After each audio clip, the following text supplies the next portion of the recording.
Welcome everybody to session 31 of season 2 of Forgotten Genesis. We have finished with the Abyssal Incursion arc. Whatever arc we dive into next will depend entirely on which hooks players decide to latch onto.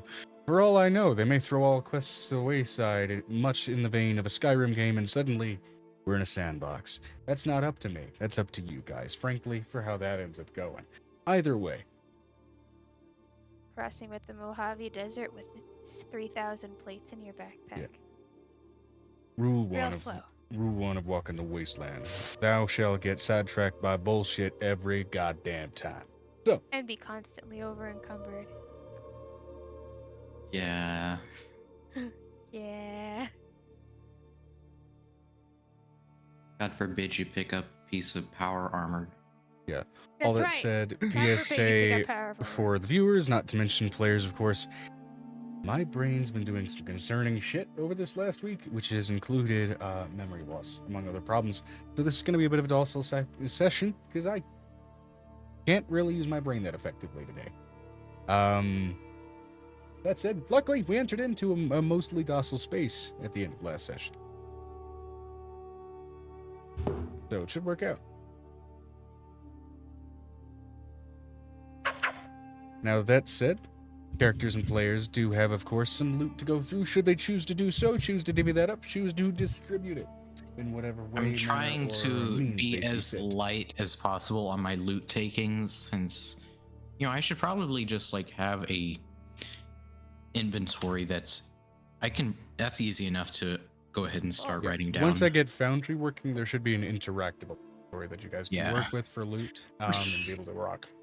So, since I carry over 3,000.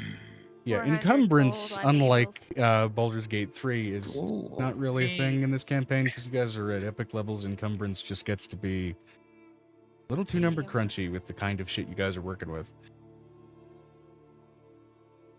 Reese, I tire of your presence. Well, he's tiring enough to fall asleep in your lap. Deal with it. Yoink. Never mind. Get him you need to get him a little bed that sits beside your desk. It rolls out of the way. Well, it's a cat, so no bed beats the lap. It's not gonna. It's well, not actually, gonna that matter. said, no. I actually have something that'll work. Get a cardboard You could box. put a heater under it. One that looks like it's too small for his body. Wonder what I was gonna bring one of those trees over here. Over by that's what I was thinking. Putting the tree over by And you. it may jump onto your head, but you're not wearing the headphones, so I'm waiting to see that unfold. Alright, so Alone. Right. This.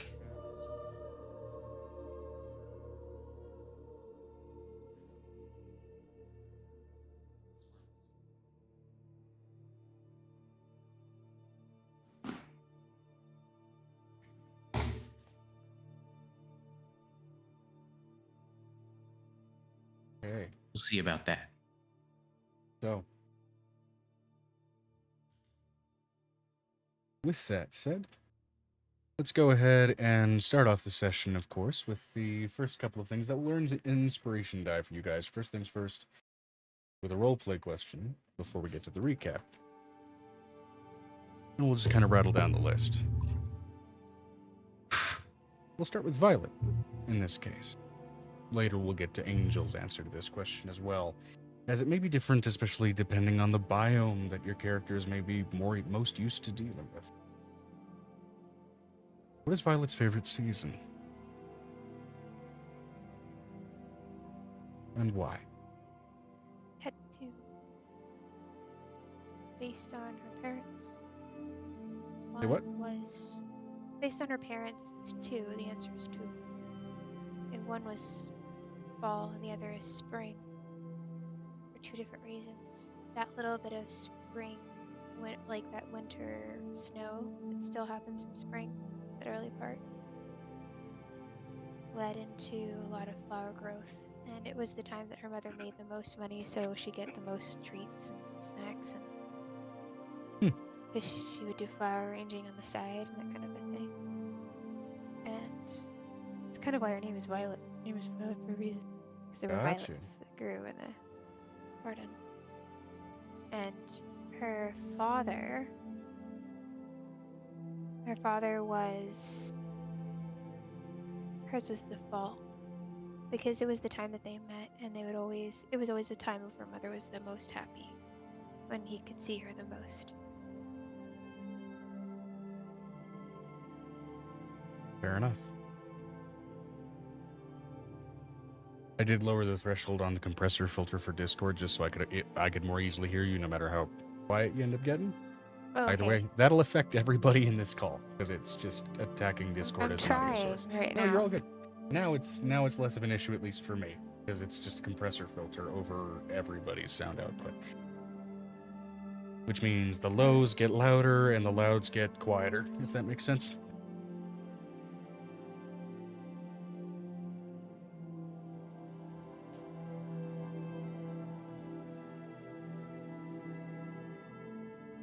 But solid reason. Did we end up saying that Avery has cold resistance? Oh, no, we gave him pocket warmers. Oh, that's right. Yeah. You thought you were gonna get burned by the Yeah. stone. They don't burn Which- you like that. It's not cold damage resistance. It's more so it's Yeah, an but- environmental resistance. Like Yeah, Like but a we heat. winter decided weather that. gear, But we decided that we didn't even have that, right? essentially. Yeah. Not enough of it, at least for something Mhm. that strict at the moment. But either way, solid answer. You get your inspiration die for Violet. Next, Ooh. we'll move on to Avery. What is Avery's favorite season? Why? Spring, Good season. because that's when the clothes start to come off.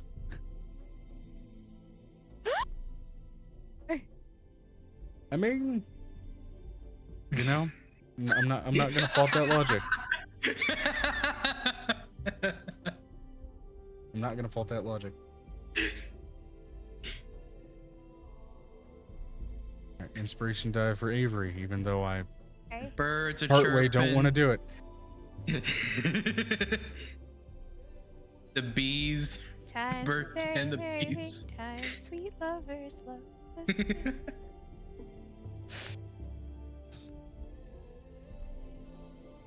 The season of life. I'm And going sex. to let you know. There's a song called "It's May," the lusty month. It's gonna be May. Where everyone goes blissfully astray. Fucking A. Not that I know so many songs. La. All right. Avery gets an inspiration. Next, Shannon. Your role play question for the day, or rather, everybody's sharing the same one. What is Xanon's favorite season and why?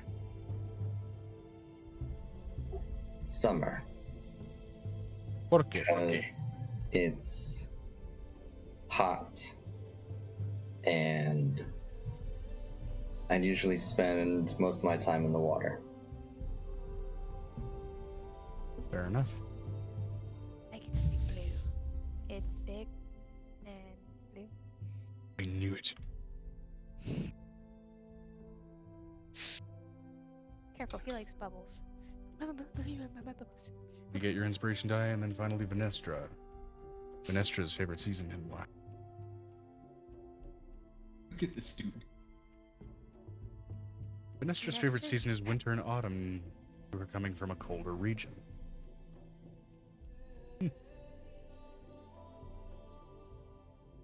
Yeah, I see cold outside. You might be fairly comfortable in the environment that you all have currently found yourselves in these frozen northern reaches.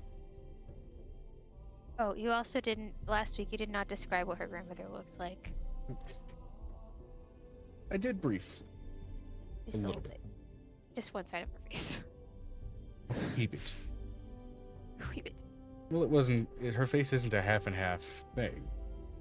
I know, but you only showed us one side of her face. Guess what? The other side of the face looks about the same.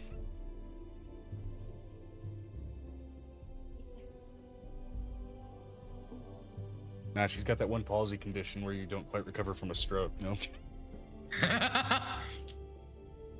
That's so sad. They're like face dyes. They're their muscles start to die and their face turn purple. One face looks tired, the other one looks horrified. Oh, don't keep going, Joe. It's worse.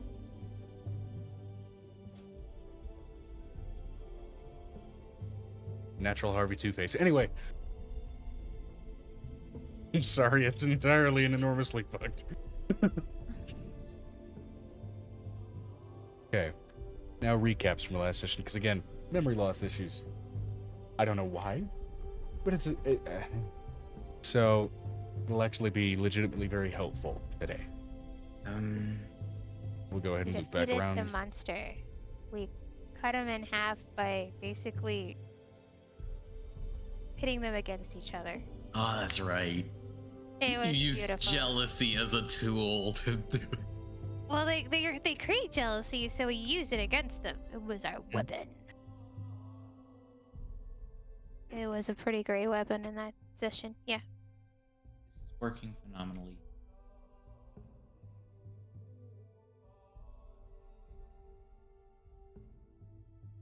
Neck fan is kind of okay and kind of shit. Well, you've also got a beard blocking it from your face. Well, the fan actually points up toward the back of my neck. Oh. But it's battery powered and the charge doesn't last very long. Either way. Next up, Avery, your side of that recap, as far as anything you can recall, if it has additional information that does or does not match with maybe going on. I don't actually remember a whole lot. Avery gave guidance and made a lot of inappropriate jokes the whole time as we. I were mean, getting what through else these is things. new? And he made a joke about how intolerant his nipples were when we got to the cold.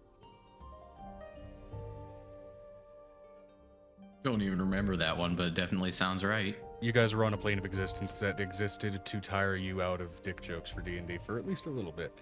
A hot second. And what else are you supposed to do when it's cold? You're supposed to do lots of things, but under the covers.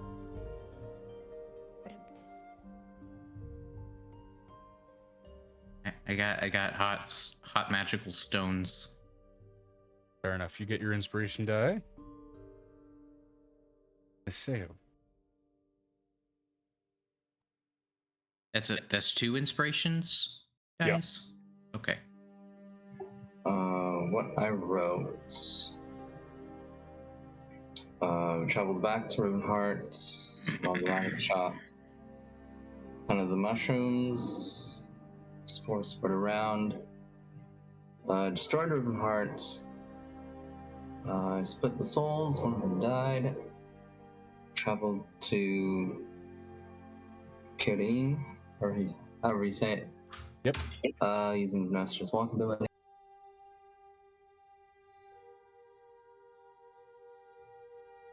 That's all I got.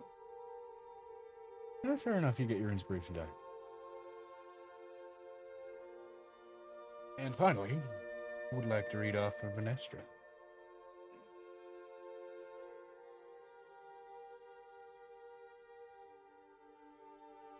Created Ethan's soul to revive him now.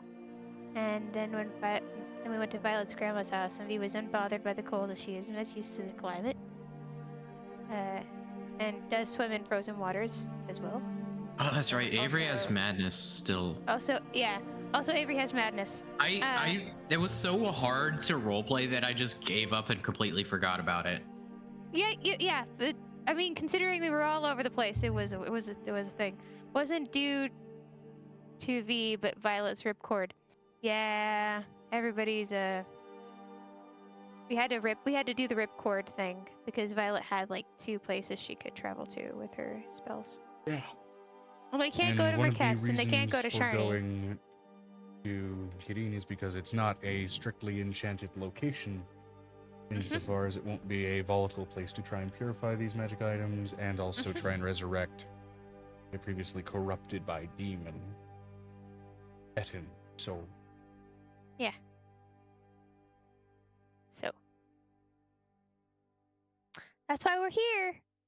Now, on the subject of not being a strictly an enchanted location, as the door opens before you again, large manor-like entrance in stark contrast to the small igloo-like hut exterior. Where you can see, even while snow kind of billows out into the interior, it seems laid out and soft, almost like carpet across much of the insides, curling up and around windows that seem to look outside toward where there are no windows shown on the igloo, yet there are still exteriors seen through much of the hardened glass. The sort of large and well-built, though aged, 7-foot 3-inch Goliath with silver well-cut mane of hair trimmed and slicked back. Long, free, my handwriting is terrible. My handwriting is terrible when my head hurts. Free-flowing ponytail that comes to and just below his waist, with visible tattoos mimicking sort of these black patterned snowflakes going up the sides of that trimmed hair over his face and disappearing just below his very formal sort of navy colored Big tattoo. formal tunic. All this while he's of course introduced himself, looking out to each of you with these kind bronze colored yet lightly cataracts ringed eyes.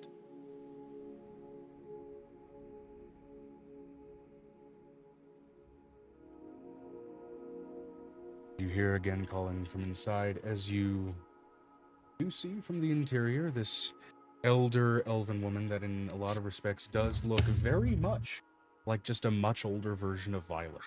Probably be taller. Yeah, I than thought Violet was a dog. She's not anymore. She's naked walking around. This is Yeah. very apparently an elder snow elf, which at least in that regard indicates what Violet was originally, before becoming dragon-blooded, becoming cursed into the doghood thing.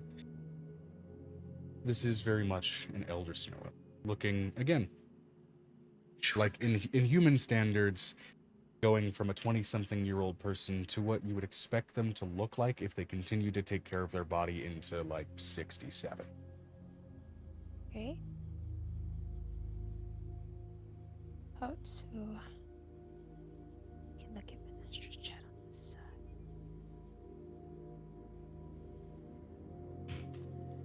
And short. So, Have a look, if you would, please. Escort Violet and her friends inside.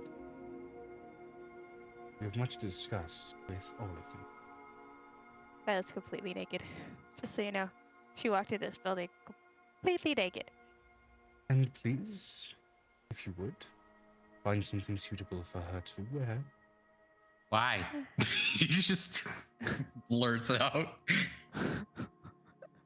He's enjoying what he's looking at. Because as apparently. used as I am to seeing her in a nude state, having seen her like that when she was a babe, there is a certain standard of modesty Why? Oh, that even normal folk must engage in. I'm letting you know, Violet's face is a completely. I would say Violet's face is violet at the moment. Violet.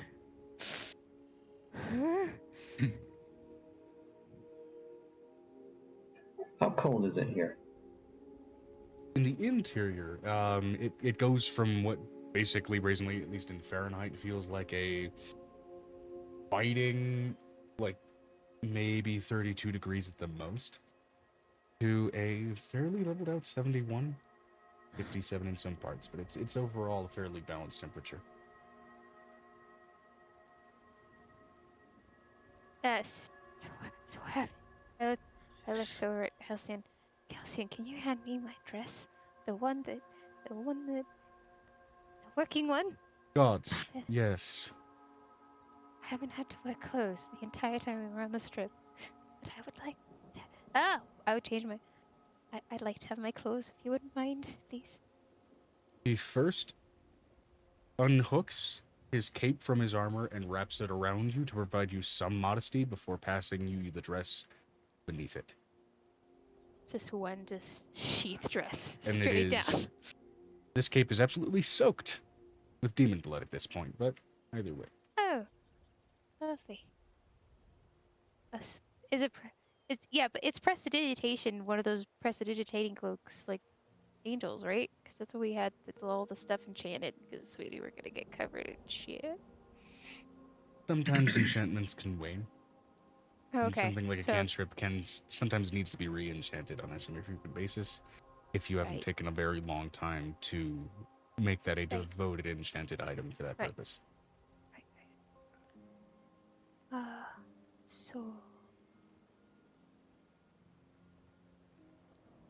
Violet's then going to uh try to pull down some false modesty and slide on some sand, considering it's like all she has. She doesn't even have shoes. She didn't have to wear them at Angels either. And while you are trying to settle yourself and you all step inside, you hear the door latch. Again, no creak and no swing. It seems the hinges are very well oiled. That's unsettling. I would Yeah, argue simply well maintained. Responds the again 7'3" Goliath, aged though he is, looking down at you. Even through the You- tunic that you can see, he still seems particularly well built and athletic, despite the obvious age shown on his figure. Avery, small as they are, feels even smaller.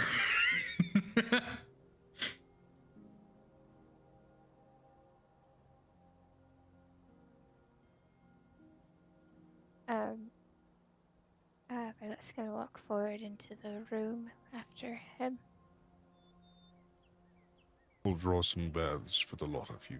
You all smell of fresh battle and dismay. More like spilt milk. Oh no, literal sense. Looks over at her and Avery. He calls back toward now somewhat echoing halls, moving fairly quickly. I did say dismay.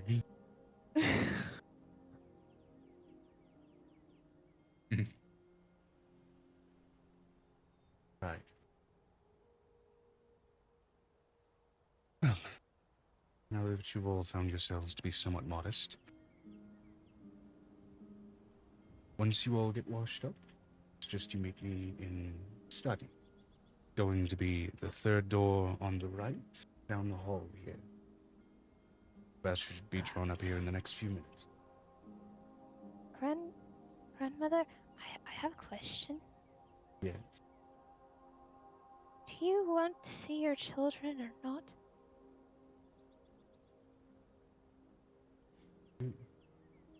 But seeing them and you clean, given that you have the opportunity to get that way, and you are, at least now, no longer in a rush as you were, I wouldn't deprive you of the opportunity.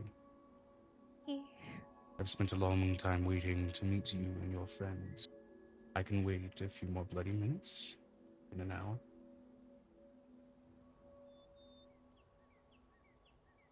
I have a question. Would you consider one of them an actual fugitive and a flight risk? Or both of them? I'm not quite sure. Which friend are you referring to? Not friend, your The- children. We'll discuss that after you all clean yourselves. But they are present. Avery's hand goes up. While she turns to look at you, the galactic eye that she previously was shown seeing turns to look at you, and it seems, as you look into it a little bit helplessly, it seems to almost feel like it illuminates you, like you're under a spotlight, and though no physical one shows. That's what that's feeling right now. How big are the baths? Because I don't really like bathing alone. It's boring.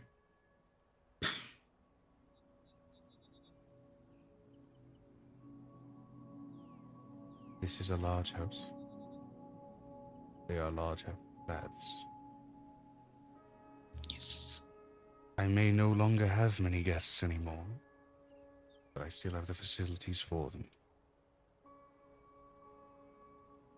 Right, that little gem. Yes. Do you want both of them brought out, or do you want to wait? Let's not touch that just yet.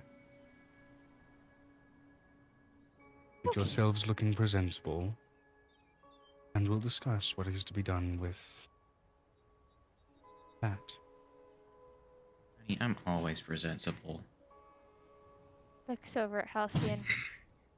Despite There's, your like- morphic nature, I can see the bloodstains from under your visage, changeling. I know, isn't it badass? Common. If you would please go clean yourself. I insist. Okay. She takes Halcyon's hand. She says that directly to a. Given this Actually, okay.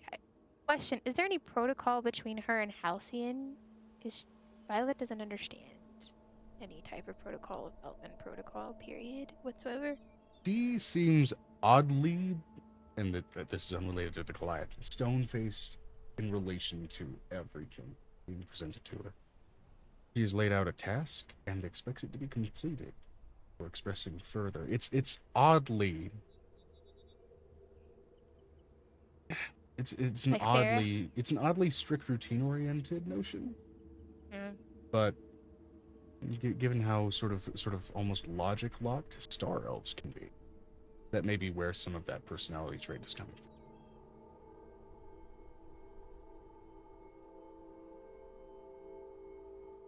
Violet's just going to follow to the baths. Reed follows the both of them to the vets. There's the option for all of you to follow the Goliath Sure. over toward wherever these baths seem to be. It's an option. She what? The Goliath scares me. She getting at is her aunt and uncle are with us. That's what she was trying to say. She's trying to tell the grandma what she's what. How tall is the Goliath? Okay, again, he is 7'3". 7'3". What? Which, given his Shorty. stature at his age, there is a slight hunch to his stance. So with the hunch, he's 7'3". Perhaps in his prime, he was maybe a bit technically taller. So looks over at Halcyon. What is presentable in this situation? How about something casual and clean? This is your grandmother. What would you want to wear in front of her? Because your birthday suit clearly is not acceptable. Wasn't acceptable anywhere. Anywhere, no. So Tell you what, I've got a dress in the pack. Not fully sized to you yet. I was having it adjusted. no. But I can get a sash to tighten the waist. I have one that Angel gave me. It's just a sheath dress, but just like this one, but it's a little bit more. It's got silver on it. Silver Dragon decided to dress it up on a couple of my outfits. Are you certain? He opens his pack and he just briefly pulls out what is somewhat crumpled and folded, but it's this sort of satin, violet in color. Seems like almost house dress. Just light trimming. Oh yeah, she's like, okay, that one's a little better, but I don't know if we're supposed to be formally dressed or if it's just dinner. This is your grandmother. This dress, at least by my family's standards, I wouldn't consider formal. So, is this workable? The sash especially will knock down the formality since it's just getting it fit to you. That's fine. At least. Can you hand me the corset that I may Violet have to temporarily stitch some things as well. Can you hand me the corset from the bottom of the bag, the one I folded? Certainly. He hands you Okay, that that'd corset be easily great. enough.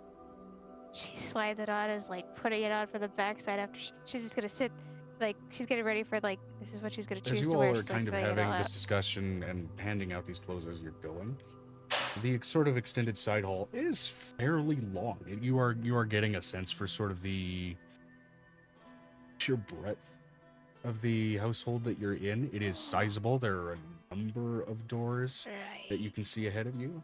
And as the doors are opened by Captain Locke to the would be bathrooms, it then opens itself along tile flooring to a series of additional doors, each respectively opening to a small inlet washroom, separate from respectively what would be a full room and bathing chamber. Yeah. How much does the wood smell like old blood? Make a perception check. OT. First roll of the night. Let's see what we got here.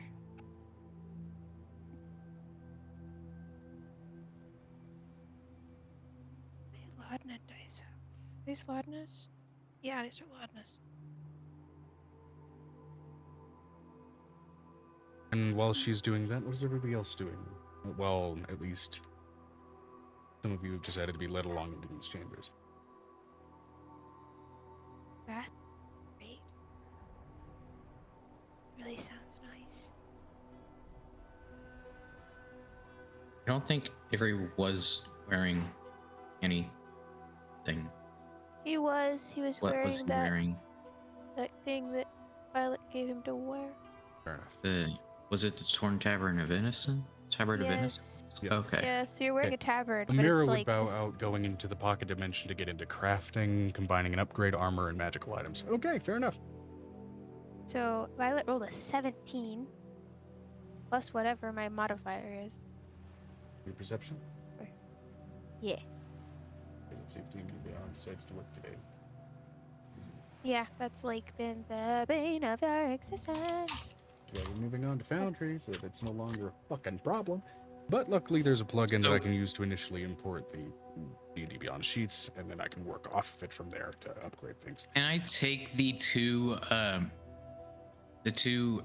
clothing items I have and either give them to someone or something to be able to kind of combine them into a better, more suitable outfit? Was gonna give you something else out of her bag. 'Cause she's got more clothes in her bag. Well, as Vanessa's Like I'd responding like there, I'd yes like is to an make option. use like to make use of the brat blanket as well as the Torn Tavern of Innocence to make something a little more custom. Remember, it is cursed. We haven't gotten it Right, cleared we yet. haven't been able to do that yet. Yeah, cleansing curses, maybe. Fair amount. You can absolutely put That it on would- before cleansing it. Be my guest. I don't Uh, remember what the curse was. You don't want to do that.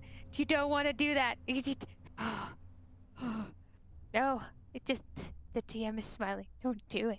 Oh, I see. Curse. Any and all succubi and incubi know my location. Once worn, cannot be removed, and disadvantage against being grappled. So, Violet's going to pull out some additional male clothes that she wears just to hide as a boy, and then just hands them over to Avery. Male clothes. She has like a Oh, like just as in the Your perception just bonus is a small, like- +6. Right. There we go. So that makes a total of what? Finally, D&D Beyond opened. You rolled a 17. right? it's a 23. It's 23.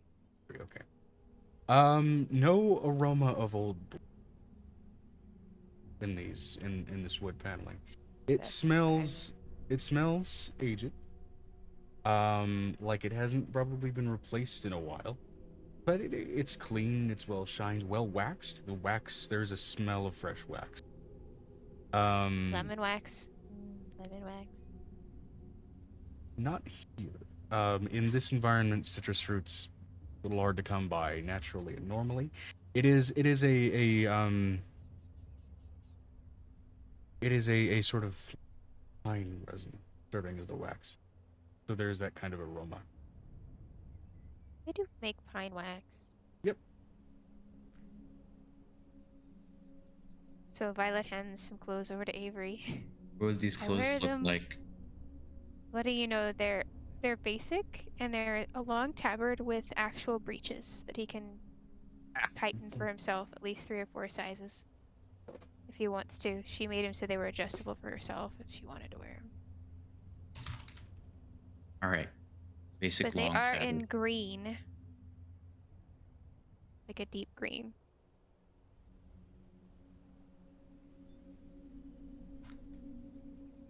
Just trying to manage inventory here, which The top part is kind of a dusty green, and then the bottom part is like that deep, dark hunter green pant.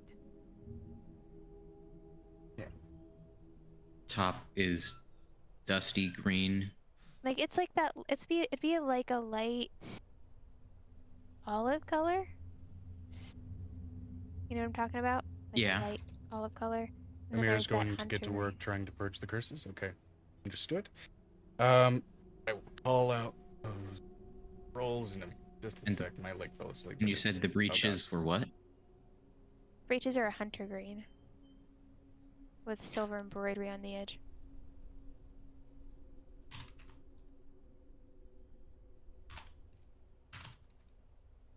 Like little Celtic embroidery all over it.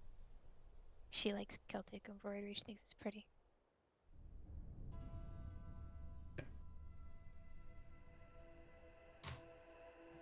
If I- Vanestra is free, Xanon would be training with her.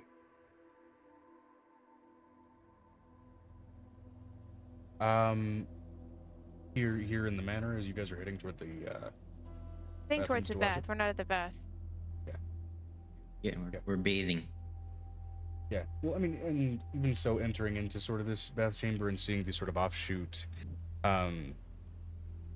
washrooms and what have you, while no surface has strictly kind of echoed the sort of scale of wealth that Violet's grandmother may or may not have, entering into the bathrooms, it seems to be at least some preview toward it.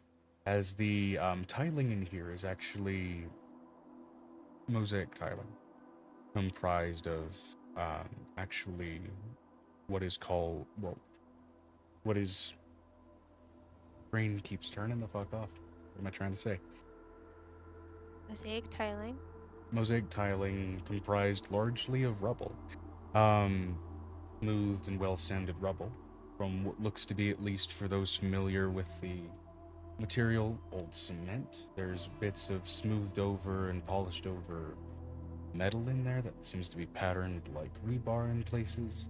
A mixture of various, seemingly at least compared to our world, modernistic materials. The rubble sorted into eccentric patterns and laid out cleanly before it's smoothed over and well polished. Getting a hold of this kind of material just for decorative purposes, bitch and a half, to say the least. Especially getting something this old in this condition. Well, do you know, Violet is not phased, but she's like, this is a nice bathroom. This is really nice in here. Never seen this style of decoration before. I really like it. Like it. I mean, Angels is really nice. There's a lot of like really nice tiles like this because Farah does a lot of work with the automatons. But outside of Sharni, I haven't seen any tiling like this. Not like this. And not this detailed. Angels is not this detailed. Yeah.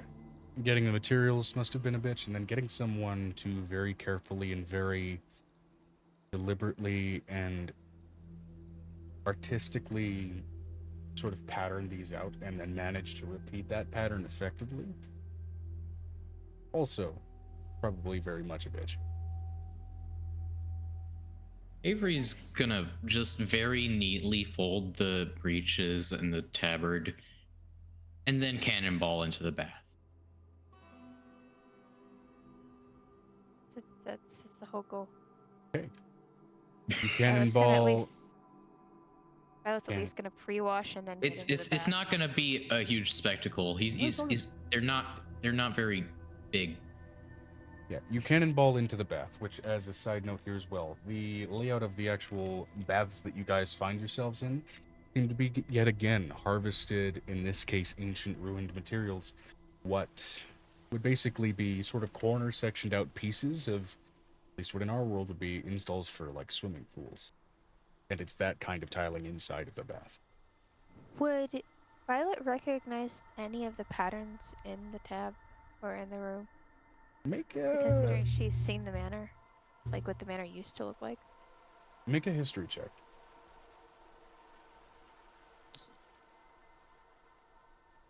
I need to stop putting my dice away.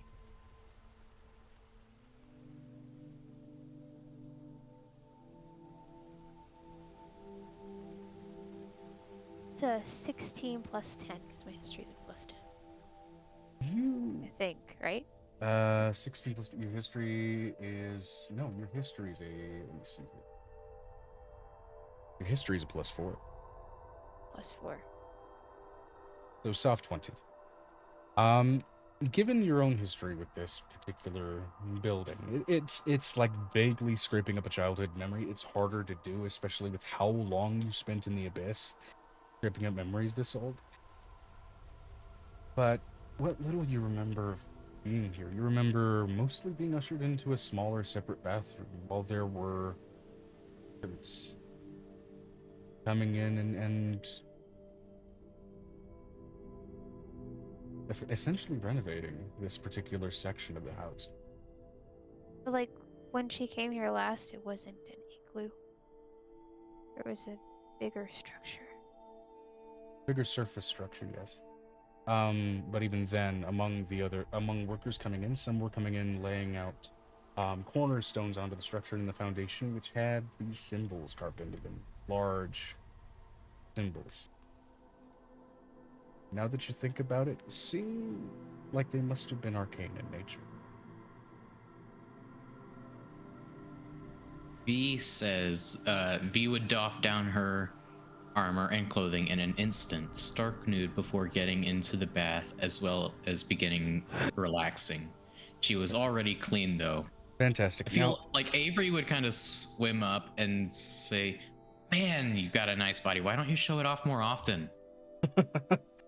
Violet is Fantastic. just going to literally take at least clean off before she gets in the bath because she smells like sour milk, and that she doesn't want her milk to smell like she doesn't want to be Yeah. bathing in demon milk. On the subject, actually, of the larger characters of larger sizes and larger races here, these baths are not strictly built for you, despite there being a Goliath butler. So it is one of those situations where even getting into these baths, you do kind of set your feet on the bottom and your knees do come up above the surface a little bit, and so you It's like kind of have getting in to a kiddie pool. Like an old 1950s a little pool. bit. But if you adjust yourself off of the seating, you can kind of angle yourself to sort of flatten out. Violet looks over at Halcyon. I don't know how to deal with this splendor around us. Splendor. I'm gonna roll. She's lack of a learning better her way of SAT putting words, it, okay? I'm gonna She's roll got an SAT impulse words. control check for This is Halcyon. absolutely splendid. Very splendid. I'm gonna roll an impulse control check for Halcyon to essentially hide his rich snot. Considering he lives in Summerall. You see a vein slightly bulge in his neck. That's about it. That's Linda, something yes. to say? Yes. Something to say? No. This is quite a delightful installation. Just because Angel decided to put crystal in your bathroom doesn't mean you need to be a snob. Not. Okay. If you want to Consider- read what he was trying to hide, that would have been an insight check. Yeah, I would like to read what he's trying to hide because Violet's been around him for 2 years and only him for 2 Yeah, roll an insight check. And to read off what Vinistra's saying, well, thank you, and I might. But we have been in combat the entire time.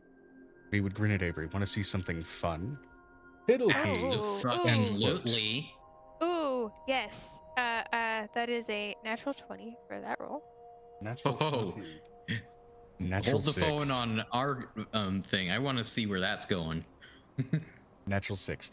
The moment you say splendor, there's this vein that bulges in his neck as he tries to kind of hide the ever so slight jolt of a chuckle at the back of his throat.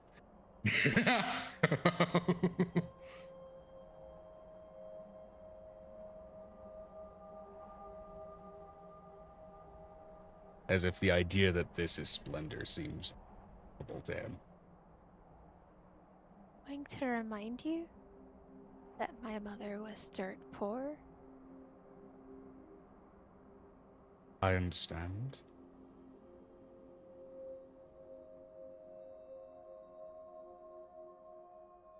This is truly a wondrous installation. There is no lie in his voice. I'm going off of that Okay. previous insight check. It's just there's a brief peek at the standards he was raised under. And so understanding, like, for the environment, you can almost see the gears turning in his head and him processing, for the environment I'm in, this is incredibly nice. Well, are you okay? Adjusting. Spent a little too much time in a plane of existence I'd rather not revisit anytime soon. Make you feel all itchy? Kinda wanna know what Venestra thinks is fun, though. To be frank, pretty sure V's basic bitch bathrooms would be considered ornate by ye olde standards. Yeah, considering your character comes from a sort of Modern-esque. a situation. semi-modernistic tech setting. I love that. I'm so excited because that little tilde at the end indicates a playful tone. Yep. She writes well. Yeah. Mm-hmm. So, you think that this is... I write this type of shit too. I know what it means.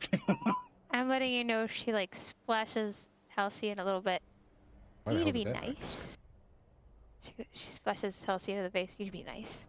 Be nice. I am being nice. Uh-huh. You know, little rich boys like you used to rub mud in my face when I was a little girl.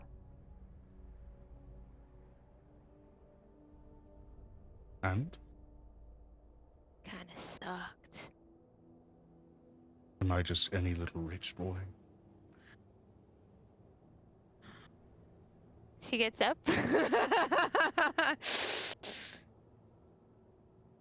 And he lightly drags his fingers under behind your chin.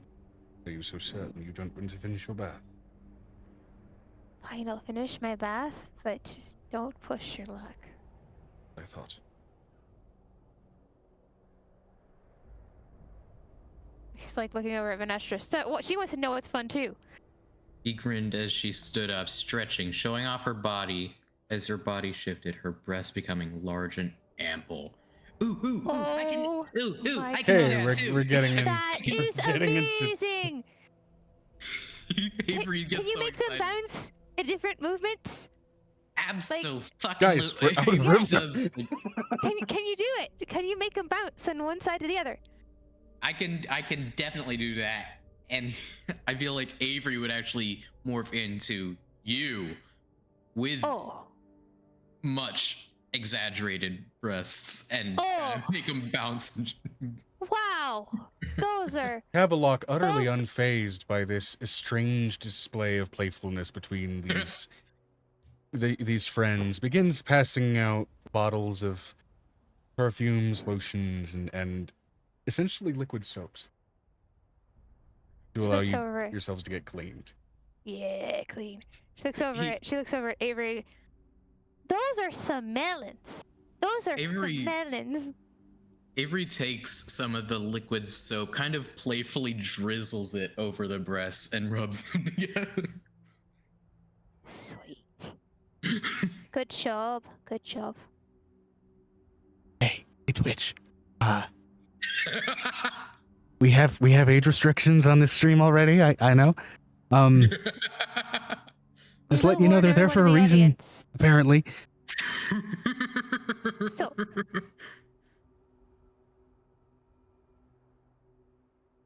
I kind of want to know what the response was. What a look at Venestra's chat.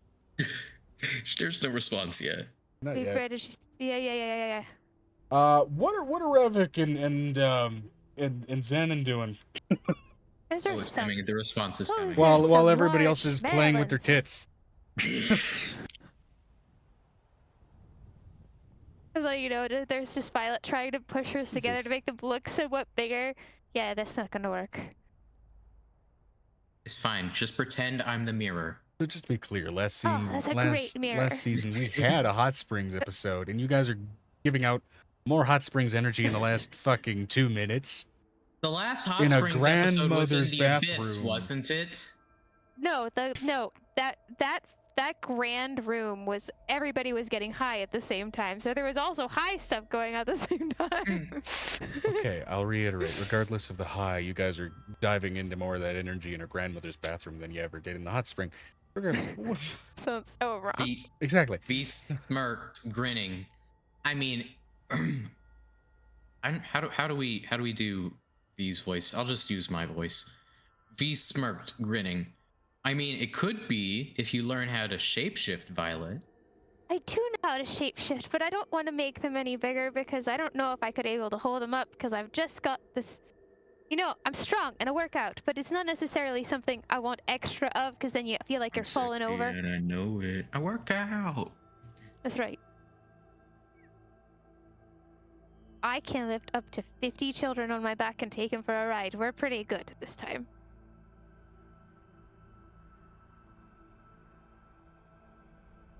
Which is why you get your husband to support you.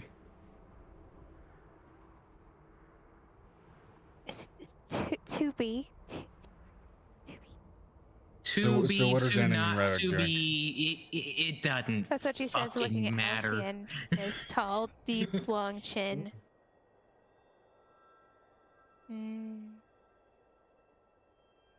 As soon as I put this fancy ass tabard on over there, I'm gonna be the most handsome, upstanding gentleman you've ever seen. And you're gonna be like, who's that? Who's that dude over there? He's hot. But not in the kinky way, in the gentlemanly way. To whisper something down to Avery. I'm very aware how changelings work, and technically you can go up to twice your size right now. Yeah, I'm gonna be 6'5". It's gonna be great. She looks over at Halcyon 7. Yeah, it's gonna be great. So I'm going to go ahead and get out of my I never armor so I said can I was actually gonna clean be up. the tallest. I never said I'd be the tallest one here. But it will be impressive. She bumps fists with Avery. She does a fist bump. Does try to do a fist bump. Are we talking dong sizes? Oh, sweet lord. Save us all. That is not only disgusting but also impractical. I don't think I want to know what they're measuring.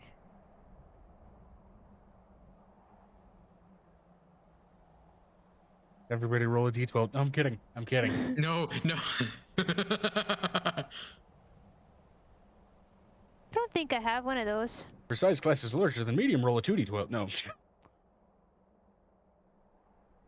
I don't. Anyway, what are Xanon and Ravik doing? Christ, guys, what the fuck? Yeah, let's walk away. Let's look away from this for a moment.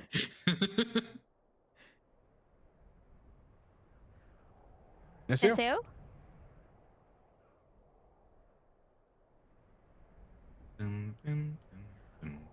Maybe he walked away. Must Would have. be.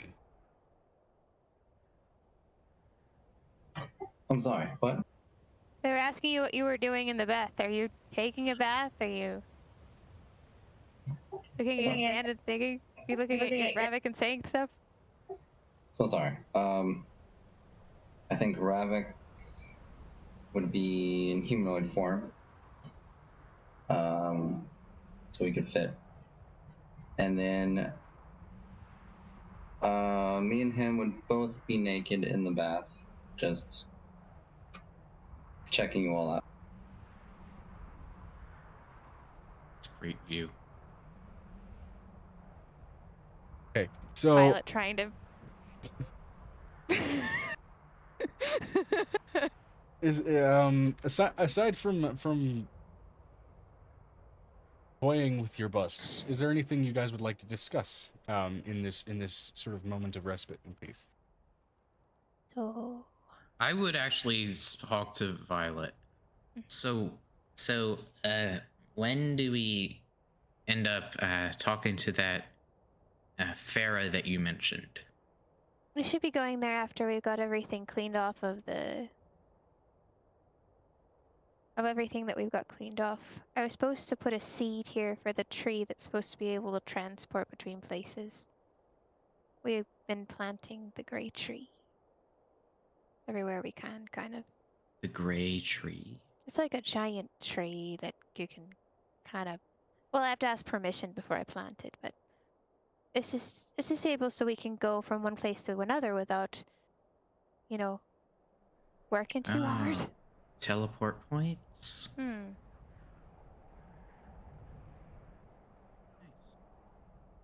Look forward to it. It's gonna be fun. Having had her Couldn't- fun, V would sit down again. Amira is working on purging the items as well as making new ones. All right, so I could invite them. I could invite Farah and Zeus because they haven't gotten away from the house in a while.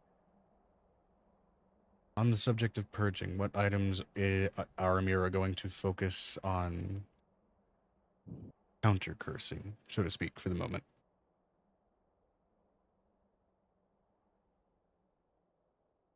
All of them. She Okay. said all of them. Just going down the list. Okay, to clarify, which one first, I would say. Or which one's first? Said pocket dimension can get a workforce up. Dad. Okay,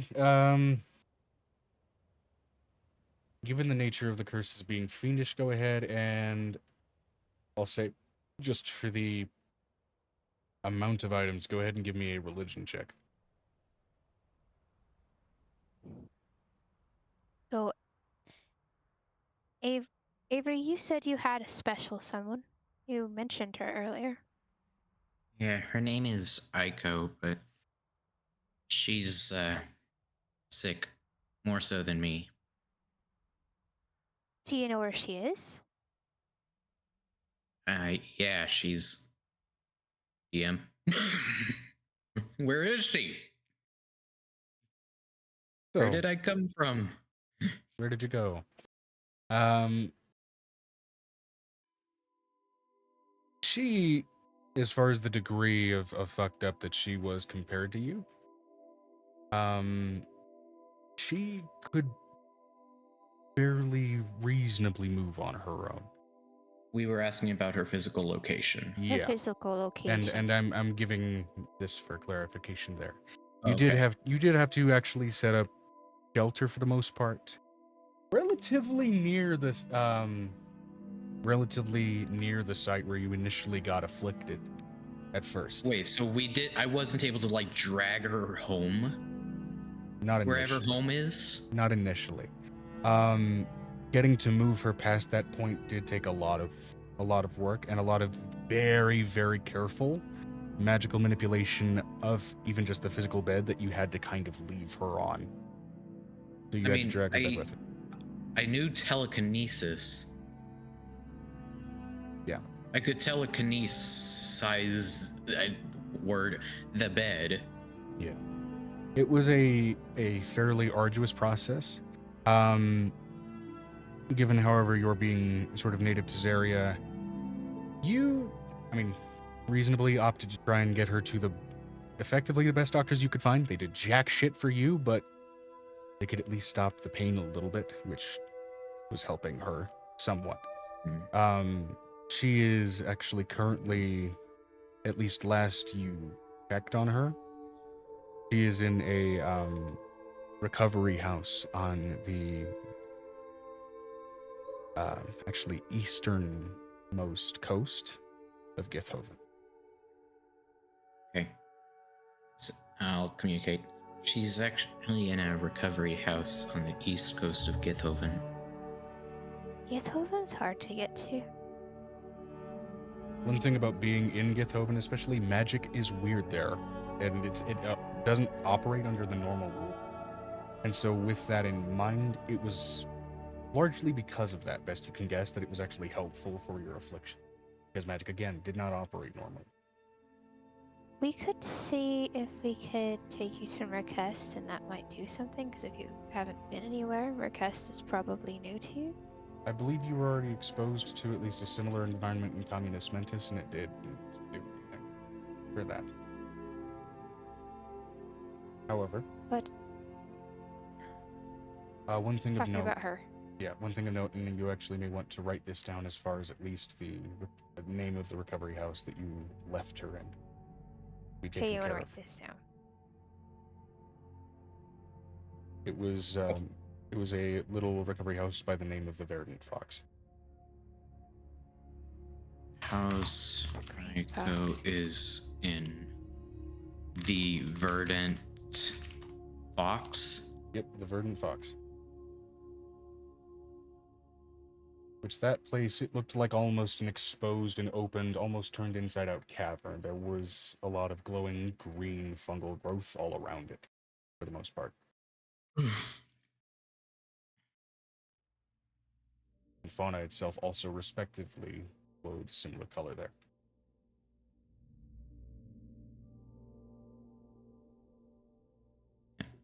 I'd continue. Even though she's in a recovery house doesn't mean she's recovering. I think she's still on borrowed time. That's why I'm not with her. I'm trying to find some way. We can figure something out.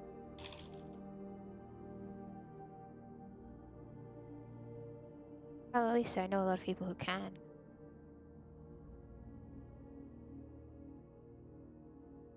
If she can't have a body, we can make her another one out of whatever's left of her DNA. That is an idea. They made the same thing with the clone. They made a clone like 2 years ago. Made a clone for Ramsey's brother because they look the same. They're identical twins. So it was easy to kind of put the soul in the other body. Because first of all, he was in a robot body for a long time, and then we put him inside of the other body. That's what Angel said. I got to meet him. A robot. Not Myron. Myron's not the robot anymore, but that was before me that he got changed over, but I did meet the robot. Once. Because he's now someone else too. Robots sound cool. They are. Or automaton. Automa. I have a really hard time with that word. Atata. Atatata. Anyways.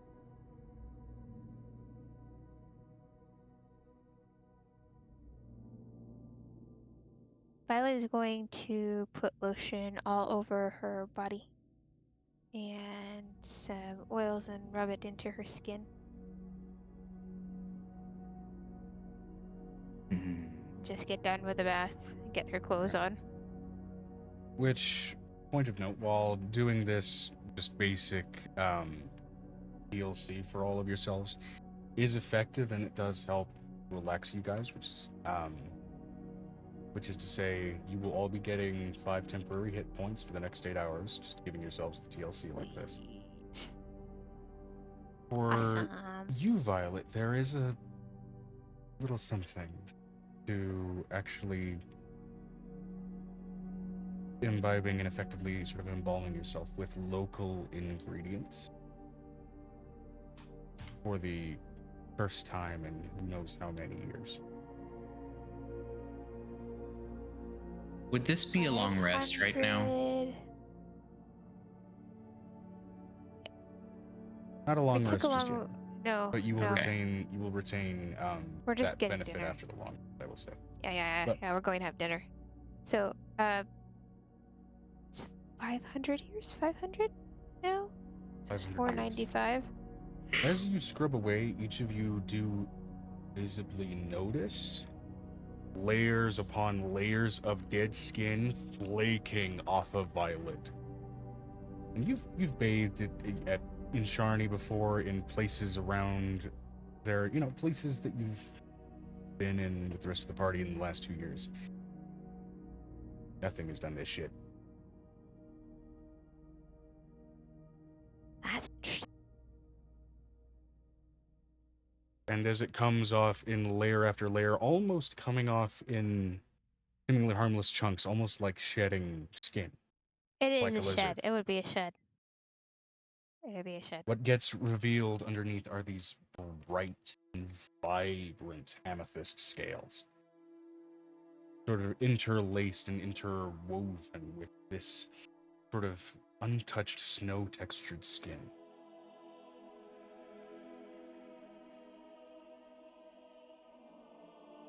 So peeling away all that purple, there's white underneath.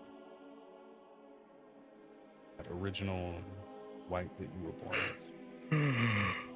And this sort of vibrant, pulsating, if slightly glowing amethyst sort of circulatory system that you can see underneath that white skin. You see Cool. your veins glowing that amethyst color. I'm purple. Look, she just looks over at Avery. Look, now they could be white boobs. Fun fact for human beings, if your veins are glowing like that, you are overdosing on potassium. Go seek a doctor. So she looks over at Avery. She's like, look, they're so milky. It's very different.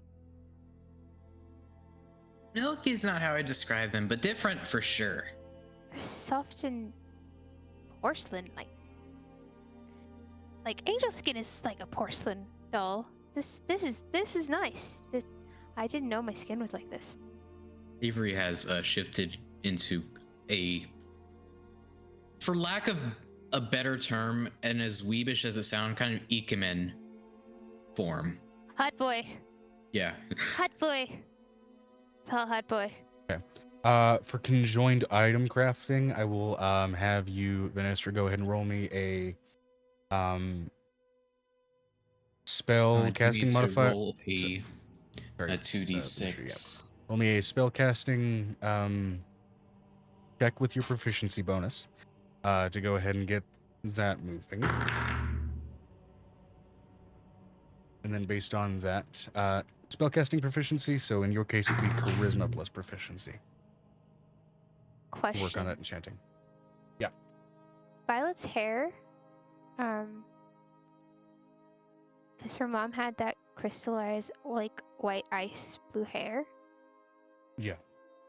What does her hair look right now? Because that's the one thing that would be very interesting to see, considering if she was literally shedding all of it, that means she had to literally dig into her hair because there's a lot of skin there. As this all sheds, first of all, you're sort of around your hairline. It is revealing sort of like an almost soft, for lack of a better way of putting it, sort of crown of scales, sort of flanking that hair base. With now what is slowly getting revealed, sort of this wavy, curly, sort of Gonna be really crystalline, ice-like mane of hair. With still that gemstone color underneath that Oh yeah. sheen at the top. Yeah. It almost looks like sort of iced gemstone in a way. That's interesting. She looks over at Halcyon and look, I'm like snow. That's really cool. Even when I was little, I was still goodness. like blue, but not snow. A number of Violet's features do generally soften, and she does generally start to look, for lack of a better way of putting it, younger. Her lips even soften as well, from what, for the most part at this point, had kind of been cracked and dried and beaten from centuries in the abyss.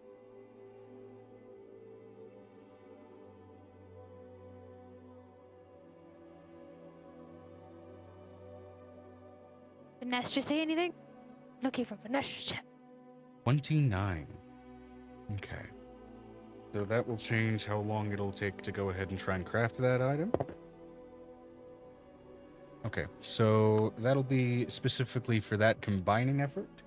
10 on demi-plane days specifically to craft that sort of hybridized magic item. So Damn, Avery. crafting takes forever in this game. What the It hell? does. That's normal. That's actually Takes in forever real normally. days. It takes a while. Disenchanting things takes a long time, like moons and eons. Apparently, according to most people in the modern times. That is actually really quick, also because it's in the demi-plane, which dilates time from within. Okay, so I'm not used to to games reflecting realistically. Crafting to me is like bang, bang, bang, done. Yeah, this ain't That's a Skyrim video crafting, game. dude. So, Avery, Sort of a rinse and repeat meticulous process of applying and reapplying runes and making sure that they respond 1 correctly to year? arcane stimuli. Isn't that like the how is 1 year reasonable? Like, doesn't an entire normal campaign last like a month? So I wouldn't make the crafting process last a literal year. There may be a time skip involved with shit like that. It's just Yeah. like for the scale, it's taking what just that would because we got involve so to many its abyssal sort items. of realistic extreme. Like say for example, in a medieval setting, do you know how much of a pain in the ass it is to put together chainmail? Like I am Yeah. sure. It's Yeah, singular. putting together yeah, and it's sort of really knitting cool. together those individual links, it takes fucking forever. Takes So months. crafting is taken even with enchanting toward its sort of real world equivalent extremes. For what would be a very careful practitioner, most likely creating it for the sake of selling it.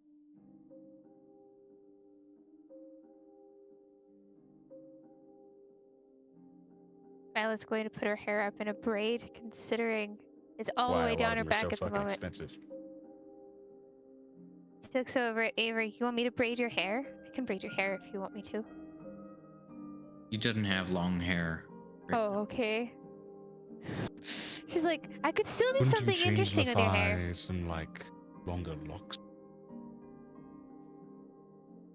Yes, I said change Lefy, deal with it.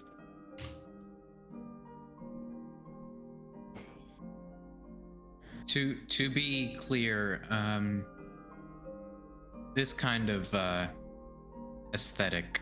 As Venestra puts it, Violet, mind helping me with braiding my hair? Lee's hair was down course. past her tail. Oh, good. So, not anything like what happens to Violet and Angel after they do things for a long time. I'm waiting for the picture to come up. Show me the money. It's in session call. Damn it. No, it won't show up. All I've got is a gray visual on the session Fuck. call. Put It's it in fine, memes it's or fine. session art, whichever is appropriate. I'll also put in session art. Okay, so, Violet, do you want one that's 3 braids, 1 braid, or 2 braid, or 3 braids braided into 1 braid? I can do that too. Rather quickly, because we have to. At Angel's house. Okay, apparently just dissolving all mystery, nude Violet's also in session art. Sorry, Yep. nude Venestra, excuse me.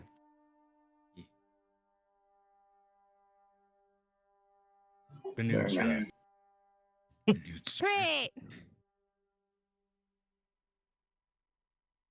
Alright. Oh, okay.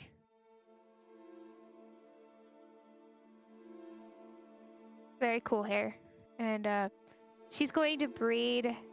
She was asking Violet Venestra if she wanted 3 braids into Oh, it 1 didn't braid, or post. 2 It braids didn't into 1 post as a braid. GIF. It was a GIF. Go. Oh, there he goes. Apparently there's a hot boy in the chat. 5 small ones. Five please. small ones. Okay, 5 small ones. She does. I don't think it would take her very long, considering she does Angel's kid's hair every day.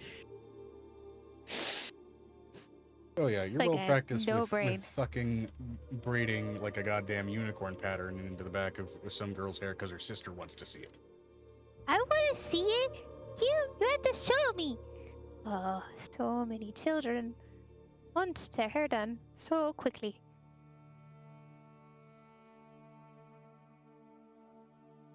But it teaches them to learn patience. Yeah, so she's gonna sit there and braid Venestra's hair into 5 I think she would probably do 5 small, like, French braid pattern, where it gives it that really pretty texture at the top and then pulls back into a almost rope line braid Right. down the back. And It is halfway through sort of the bath, but there is this almost sort of mineral-like particulate that begins to sort of gather in the waters. Sort of begins to further soothe those muscles, and you can feel sort of tightened muscles that have absolutely tightened through the roughness of combat begin to loosen. Loosened muscles that were overbeaten beginning to sort of re-knit themselves up, and overall your bodies begin to just kind of level out. For those with a more keen sense of hearing and smell, you can immediately tell that these baths are attached to some kind of natural geothermal spring.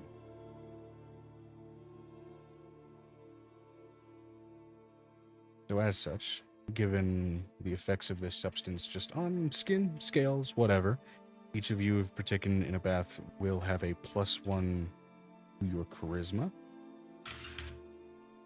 yeah, there's a good one. Yeah. For the next 24 hours. Great. Or unless otherwise soiled ahead of time.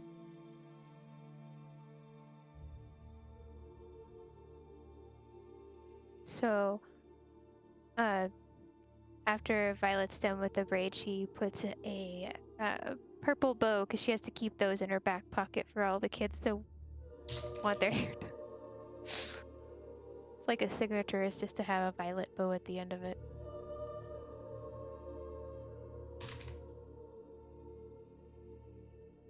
Then into a little Celtic knot at the bottom.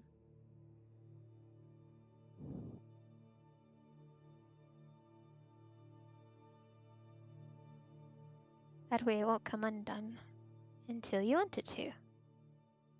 She shows Venestra with one pull, this thread that the one strand that you should pull, and it will all come down.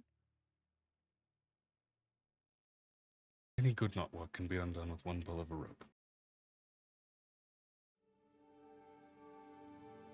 That is exactly what Nicodemus says.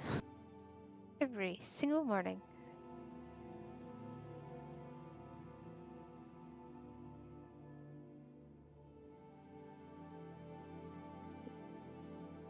Wait for Venestra's spouts. As Venestra says, much appreciated, Violet.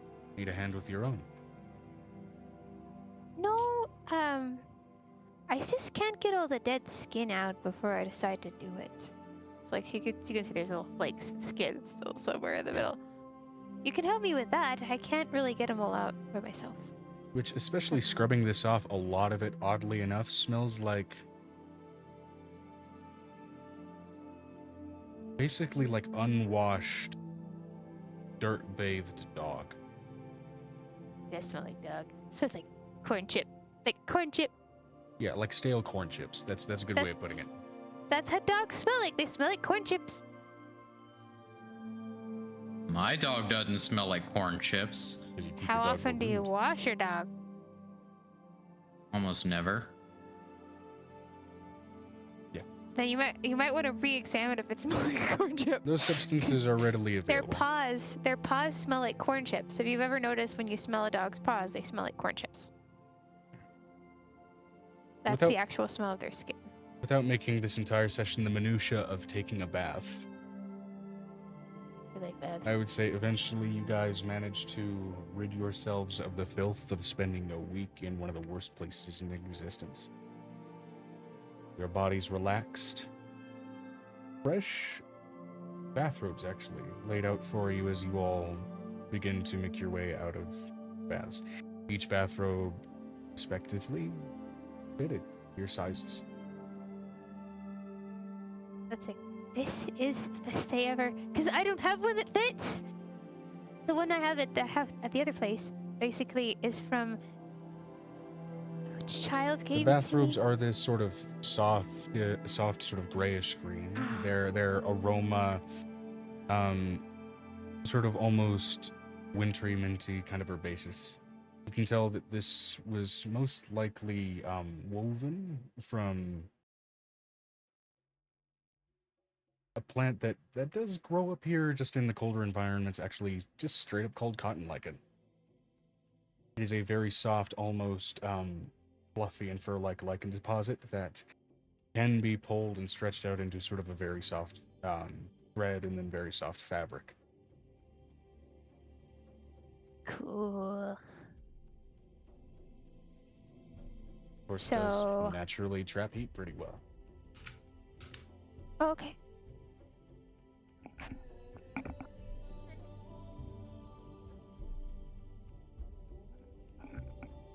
Thank you.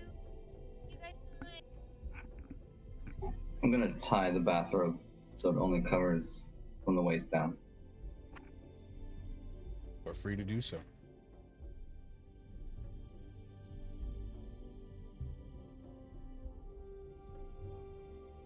I was just going to put a robe on and just like jump around a minute. There is that sort of initial concern as to how the hell each of you got properly fitted like that before, again, you do see... Let me get the fucking notebook out again as I wrote down his goddamn name. I mean, You see given Cavalier I with a just got- small clipboard just looking at each of you and with a quill going check, check, check. Looking at you, Zen, and having tied it around your waist. Looking I can't be fitted. mildly defeated. Check. Go ahead. I can't be fitted. You can't be fitted because he needs. I fit. I fit the clothes. The clothes don't fit me. They were initially measured out to the size that you were when you entered the bathhouse. Well, So it's fuck. small. So they may be a little tight Yeah. around your new torso. Going to go and get dressed. You know what? That's fine. It means there will I be d- less of the bathrobe obscuring your legs, I'll put it that way. It's not. I'm not. It's not even tied, my man. It's just like. It's like it's more like a cloak than a robe. A short cloak. It's like you trying to hold it on with bare strength. Just make In sure fact, that- I've like taken the sleeves and tied it around my neck. That's a choice.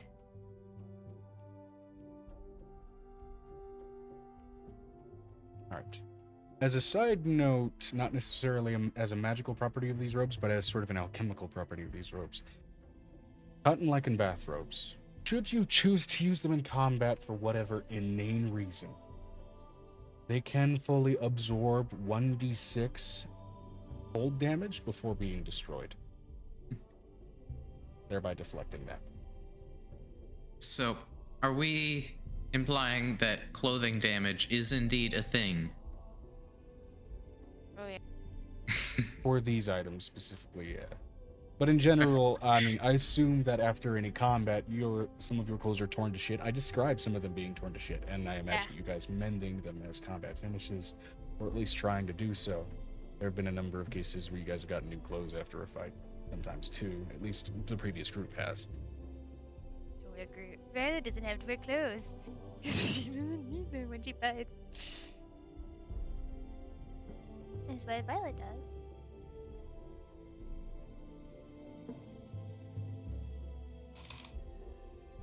So, DM, Yes. can we just go and get our clothes on at that point?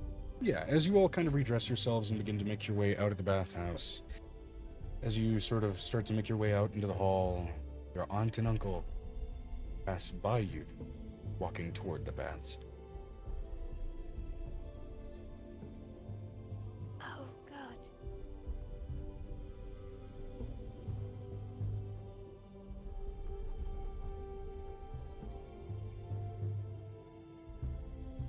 And you recall the instruction about where the study is. I walk to the person who presented our clothes with my kind of We're supposed to have dinner. There's supposed to be food. with my She cloak didn't mention robe. dinner, she only mentioned her study first. Oh, okay. So she's going to get. She did mention food. There was food mentioned. There was food mentioned. If there was in last session, and it will be held for after the meeting in the study. But either way, Goes into I- the study. I walk up to the person who presented the clothes, wearing only the kind of cloak robe around my shoulders. Hey, these don't fit. I noticed. Changelings. He walks over, pulls open a closet door that is actually sliding. It's on a trackball. And he pulls out a cotton-licking towel. You with the rest of your sensitivities. For now. Hey, thanks, bro. The clothes that he is going to put on do ship to this shape because they were made with the abyss in mind. Yep.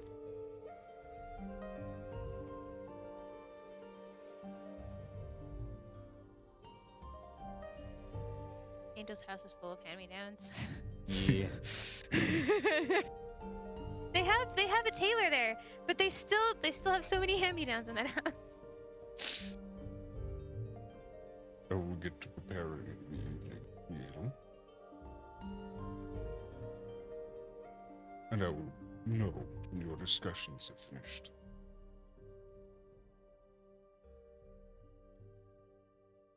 I trust you all washed well. Covered all of the odorous areas betwixt the toes, everything.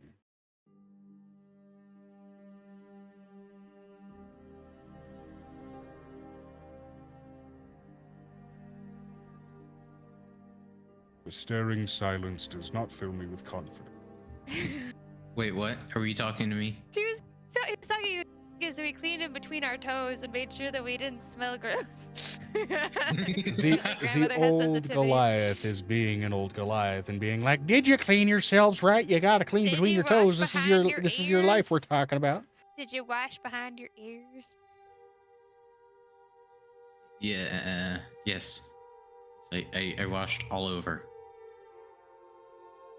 Understood. I will get to cooking.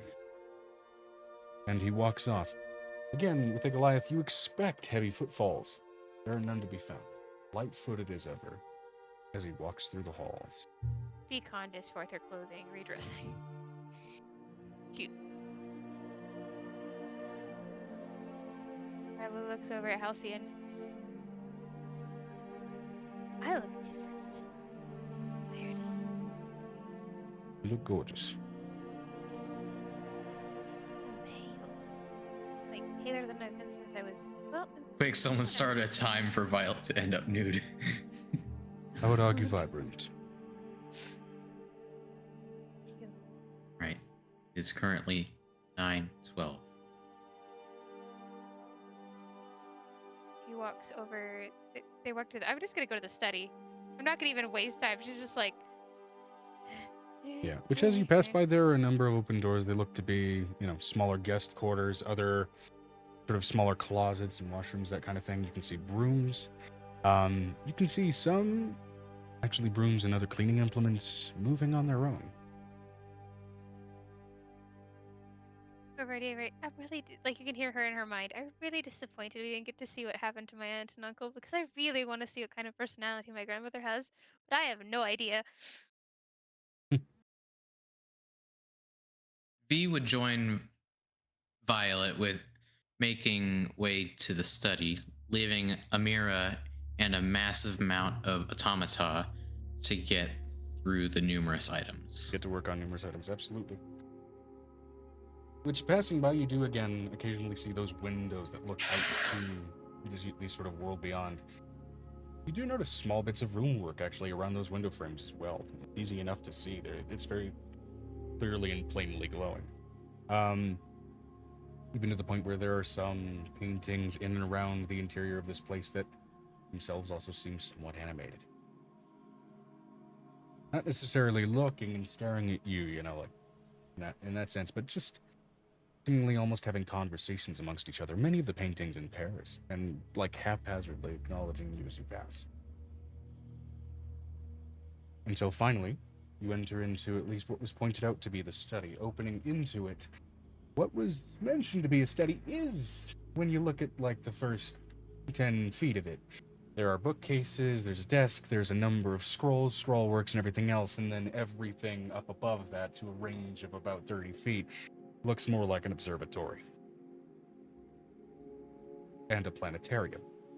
As you can see, mechanical mechanisms and gearwork with celestial bodies rotating in and amongst each other. Above that, there seems to be a large, open sort of window way staring up into the snowing daylight sky, but the slightest almost like film like filter over it where you can still see through the daylight the slightest specks of star.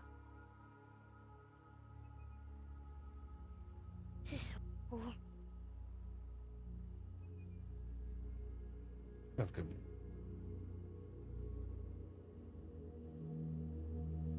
Been a long time. But We've never met, only once. And you didn't know twice, who I technically, was. and I met you when you were a babe. Oh, I didn't know.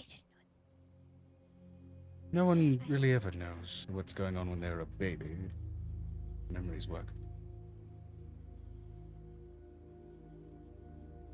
But good to know that you brought along your compatriots, some estranged from their homes, and some farther estranged than others.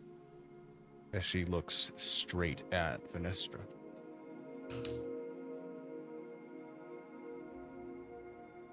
Avery, the afflicted changeling. Xanon, the dislocated dragon. Venestra, the marooned dragoness.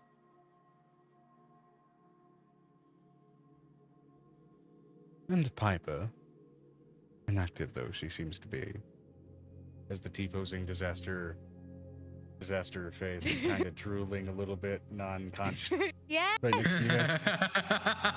At least they get a bath. I think Viola would have given her a bath. At Yeah, least. she got click dragged into the bath and just before getting pulled right out. It was a goofy bath, but they're on one of those little things. It was Just it like was- pulls through the water. Yeah. Yes! janky TF2 animation, absolutely through and through. Like a car wash. Like a car wash.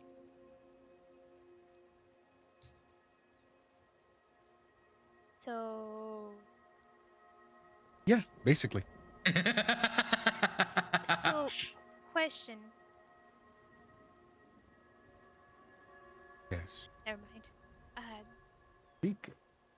My Your aunt and uncle. yes. Given answers they weren't prepared for, orders they needed to listen to, Oh, okay. and to clean themselves of the filth of being stuck, dead and between death, in a wretched place. A bathhouse can't wash away sin. Start. That makes sense. I mean, not washing away sin and that kind of thing.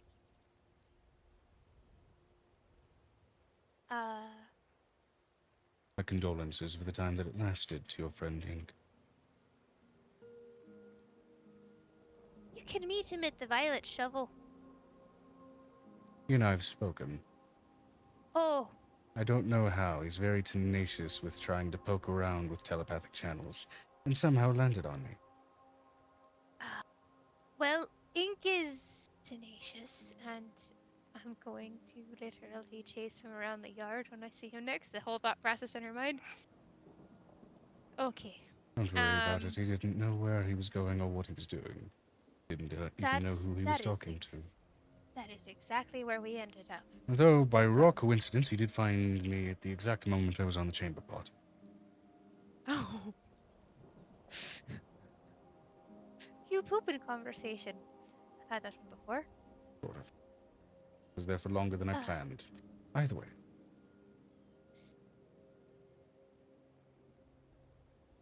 What happened to all the people?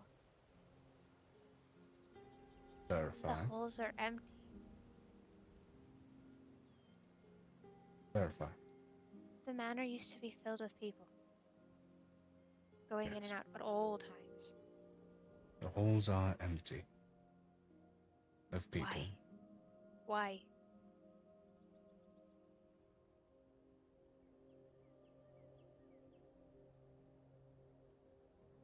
Do you want the simple answer or the long story?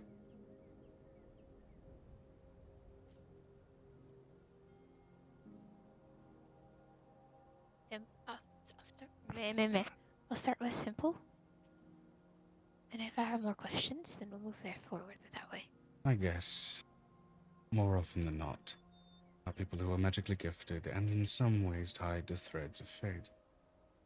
As such, when the world began to shake and the skies began to crack, they vacated the We building fell through. to try and address it. Some fell away. Some went to fight it. Some went to join it. Either way, So spell breakers. yes. A problem that's less prevalent now, though there are remnants still. This halfway house as it is has remained vacant since that's gone south. It may yet fill again.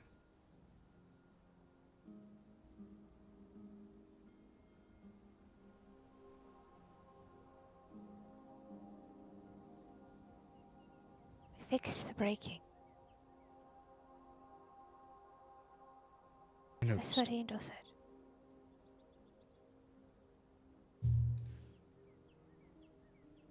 She said that the world will become an orb, whatever that means. It means what is said. This world will go from a ring to a sphere. Be a long and arduous process, but eventually the ends of the world will join. Ends no more.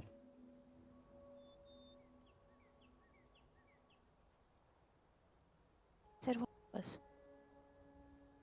Say that again? As it once was. Less than what it once was. But It's still just something. it's a part of He five. would perk up at the mention of the world not being a spheroid. Oh, yes. Oh, Sorry, we're on a Venestra, ring. you are uninformed. This world, the world of Zaria, is a ring. The surface, where all of its countries, its oceans, and everything lay, are on the exterior of the ring, the Underdark, where light rarely reaches. It's on the inside, and so the Underdark has its skies, a little unfamiliar, I'm sure, to the structure of your home. It is lit by a central magical locus by the name of the Forge, glowing a vibrant and brilliant blue at the heart of this world, Each ring has a forge. and each forge a different color. That's why when you see changelings from each world, or what are they called? Leyborn Leyborn from from each each world. world. They are bound in that color. This world having Leyborn colored blue for the most part. Of course, there I've are met several exceptions now. every time. And there should never be that many. One point of instability from a burgeoning goddess, I'm afraid, but it is what it is. I think it's a lack thereof. The reason that there are not meant to be that many is when they die, as they are meant to. The powerful moment of nature and magic coalescing. Brilliance or devastation, meant to be rare. They leave nothing of themselves behind, and their spirit is gone. That also depends on what happens and where, but In the Underdark, when they talk about it, the question of why the house is empty That's what can't it be is. your only one.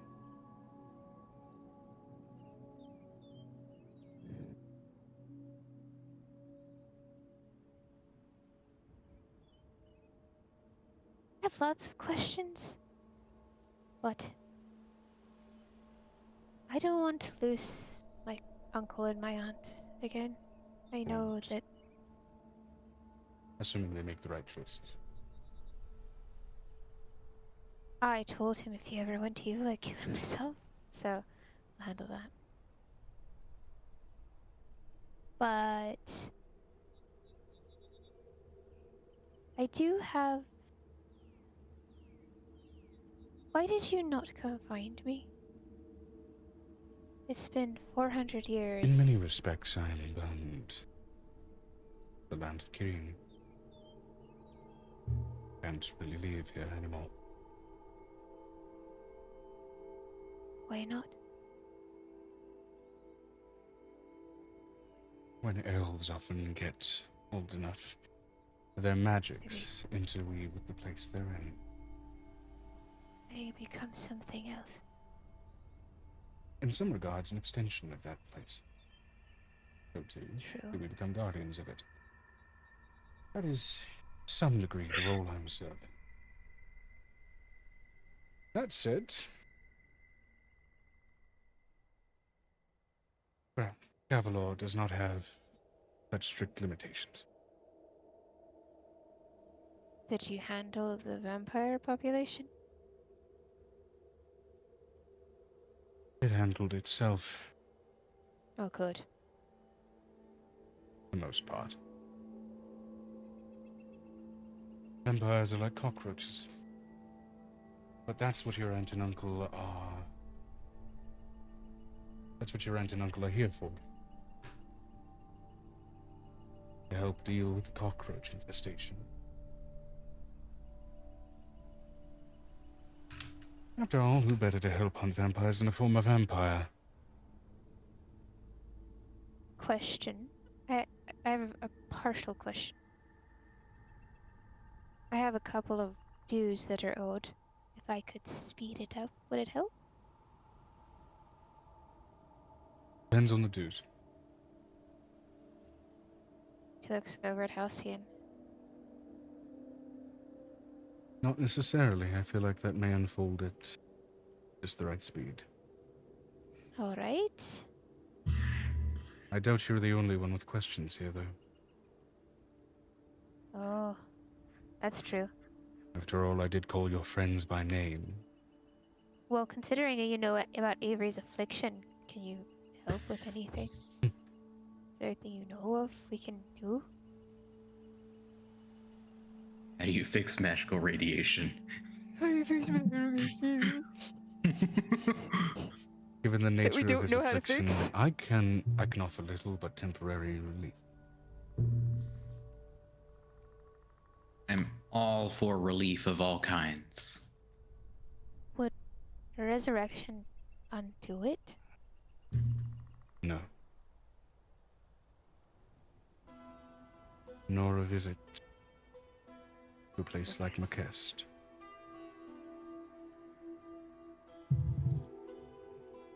Places like How the Makest are hell powerful, but they are not does- the be-all end-all of magic. True. What about a complete body transfer?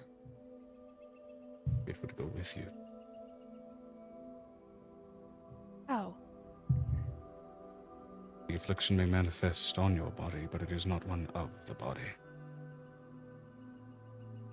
oh, so something attacking him, like a disease. A disease, yes. An injury of his soul. That makes sense. That and more. It's complicated and a little bit... Things get complicated when your psionic presence is fractured by time. I don't And think worse. I don't think my master taught me about that phenomenon. Well, given that you specialize in mind magics, it's actually quite helpful for your situation. Otherwise, you would have been driven quite mad by now. And be much worse off than your...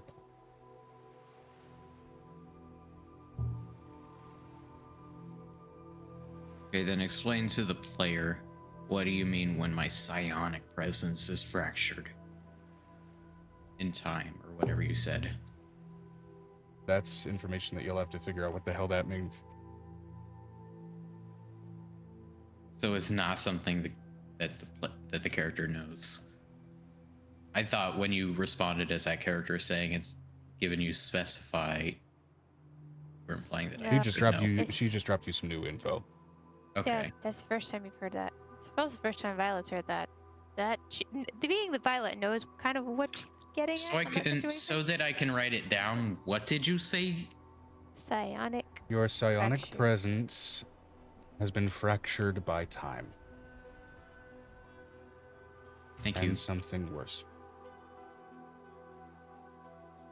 Oh. Disconcerting. Looking over at Avery. Really worried now.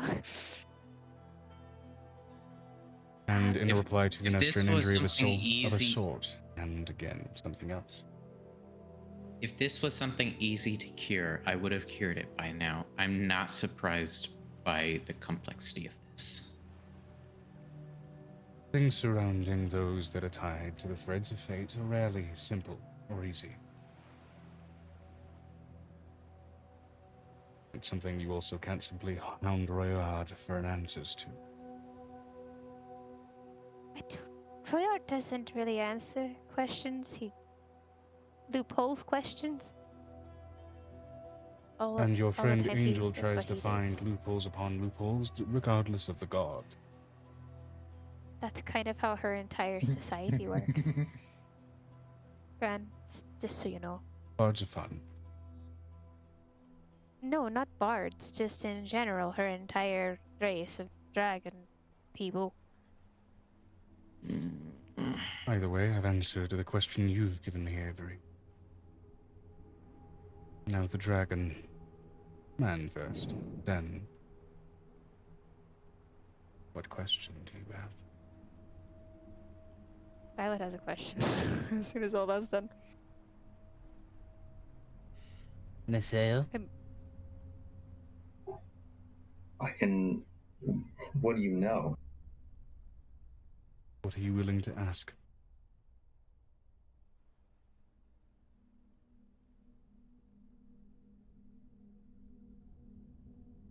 Again, that similar sensation that Avery experienced earlier. You almost feel like something vacuous is staring at you when that galaxy-like eye makes contact with your own.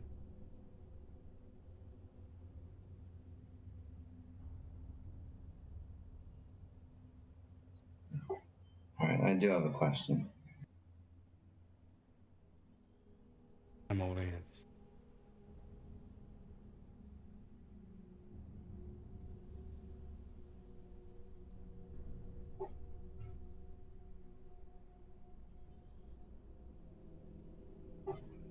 Which of my relatives are still alive?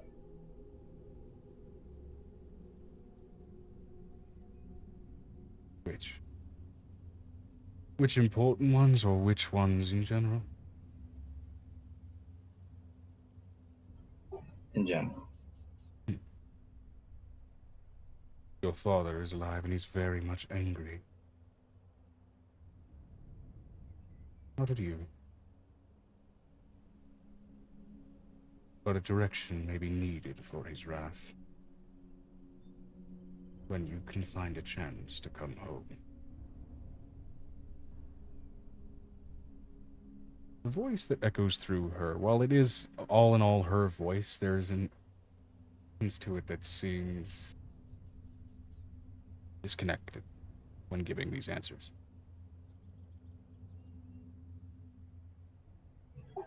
Is he the only one that lives? No. But he's the only one that lives as he did.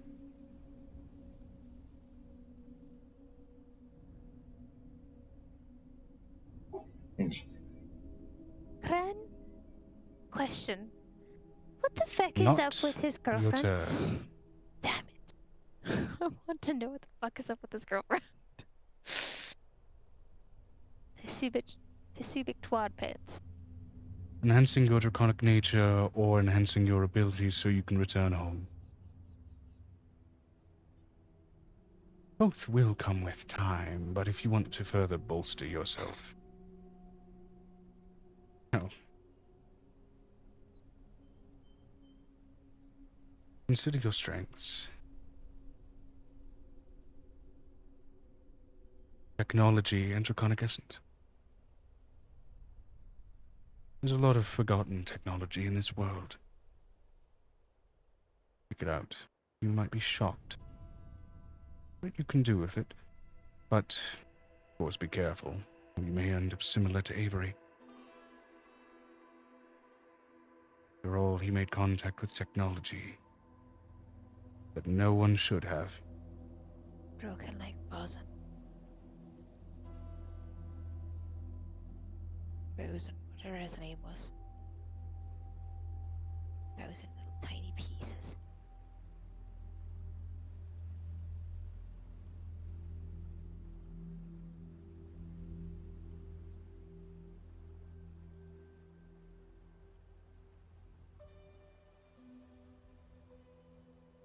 Nice item combination ideas. I will look over them a little more strictly once we get to a break.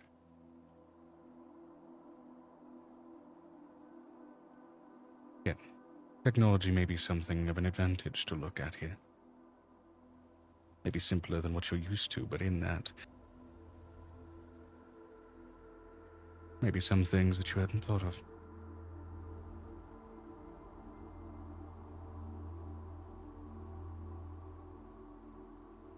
That was an answer to Vanestra's question, yes? Yep. Okay. Nobody repeated the question, so I didn't know what was going on. Oh, sorry. Do you have any information to aid me with enhancing my draconic nature or with enhancing my abilities so I can return home? Sorry to make the ho-dunk version of that, but I'm in a headspace. Much appreciated, she says. So, for it, Tannen, I really want to know this answer. It's been bugging me since we met.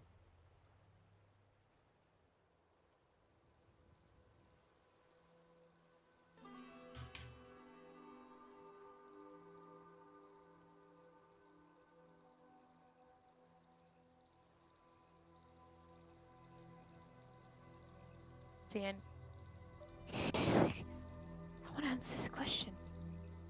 Should I ask it? What the feck is up with Tannen's girlfriend?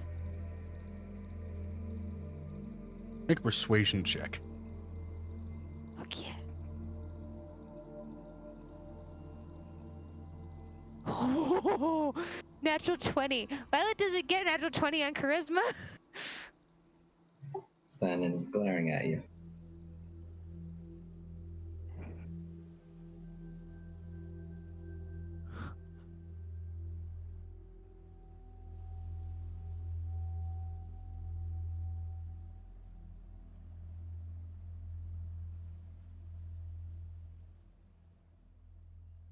She has her own way of being particularly possessive.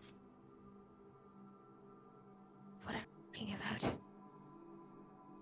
She got a natural 20 with her counter roll. So Not cryptic helping. answer is what she's giving.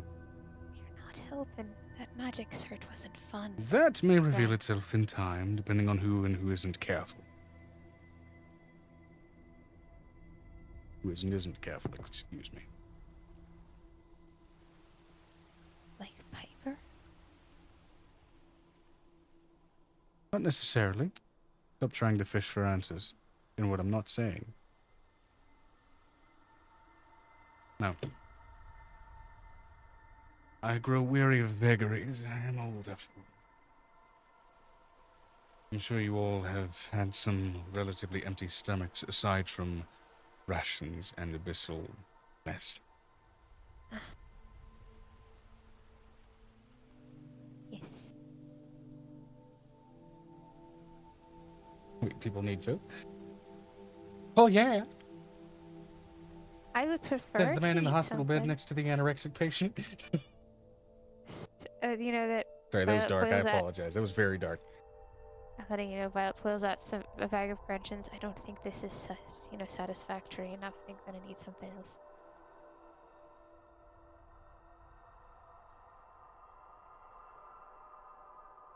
Crunchins. Crunches.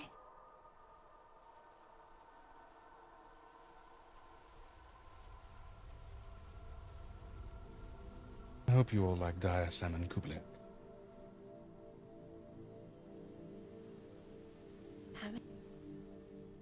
This time, she looks over over at his house and, when is the last time we had fish? Like actual fish, not like glowing in the dark like fish, but fish.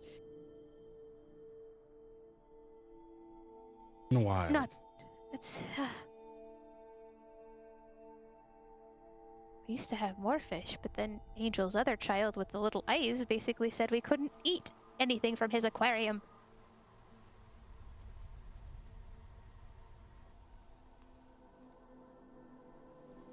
Okay, regardless, it will be served with... My brain just turned right the fuck up. Okay, again, brain's a little fucked. I'm Sorry, amazed Simon. that I've managed to keep myself together through this much of this. You got it. It will be served with prawn risotto Okay. and a fairly sizable iceberg salad. Okay.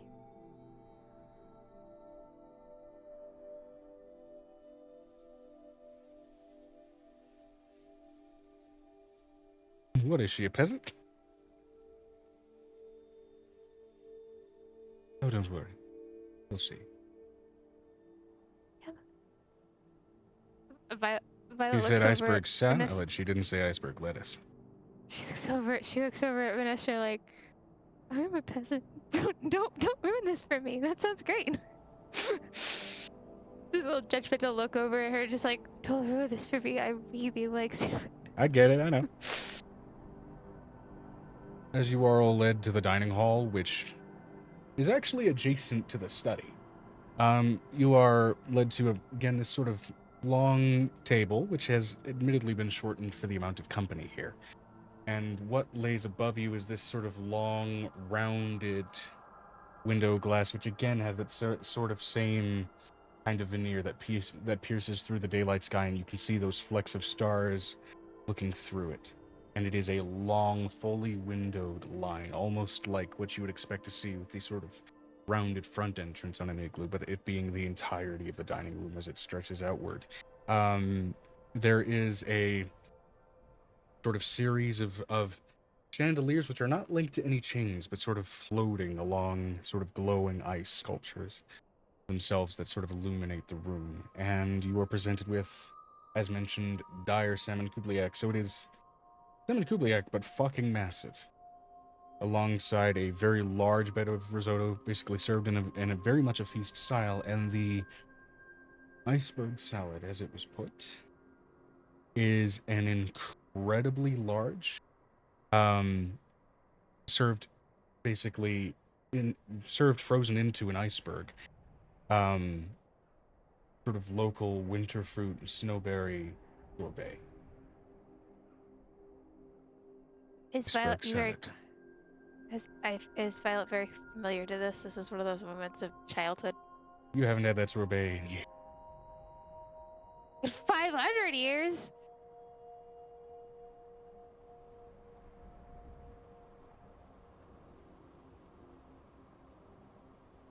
I would have planned a more eloquent feast, but it was short notice. And we didn't get much in the way of imports, let alone harvests, lately. Why not? Imports have gone down in light of the recent issues with, well, I suppose prior issues with the spellbreakers. The seas have gotten more unstable as it's theorized some things have gone through, and so therefore fishing rates have become a little unstable as well. Does no one pay to Piff anymore? Seems Piff was otherwise occupied. And as much power as the Archfey commands, he does not rule the seas of Zaria. No, but the deep does. Nor does it.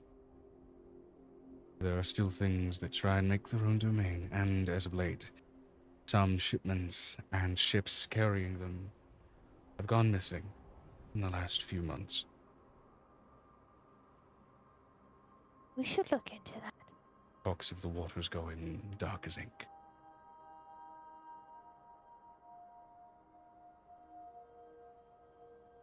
Regardless, I provided what I can.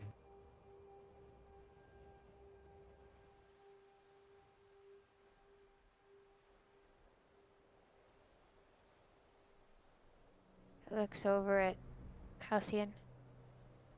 Oh, I almost forgot. Gee. Snowberry wine for who here is, racially speaking, of legal drinking age. As the Goliath I- pulls out a pamphlet that extends out into a list, and you just at a bare glance look over and you see legal drinking ages according to according to species. Violet raises her hand, even though she's like, should technically mentally be not. What is the legal drinking age of a changeling? It's set in a baseline just equivalent to human for 21. All right, I'm checking, but I'm pretty sure I'm at least that. So, Halcyon, what is your family like? My family's rather small, apparently. She looks over at Yeah, him. I'm 24, so I do raise my hand. Your family is larger than this. They're not all based out of my home.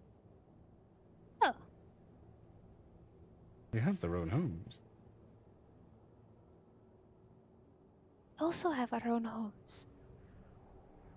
That's your grandmother responding before Halcyon does. Having heard your Oh. whisper. Oh. They're not all based out of my house. Oh. There used to just be more people here. Yes. It's quiet. Unnervingly quiet, I know. Doesn't even help that Kavalock isn't technically even here. Ghost. Suddenly the lack of weight to his footfalls make a bit of sense. Like Angel's house.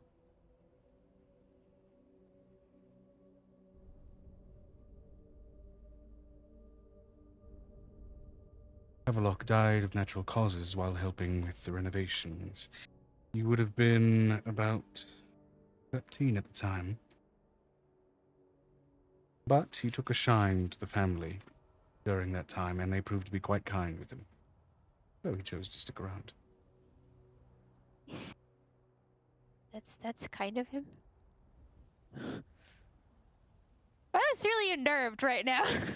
There's nobody here in this place. There used to be And there's tons of people. nothing else that indicates an undead nature to him. There's no translucence. He hasn't seemed to have passed through objects. There that's is otherwise some nature of weight to his presence. So it's strange.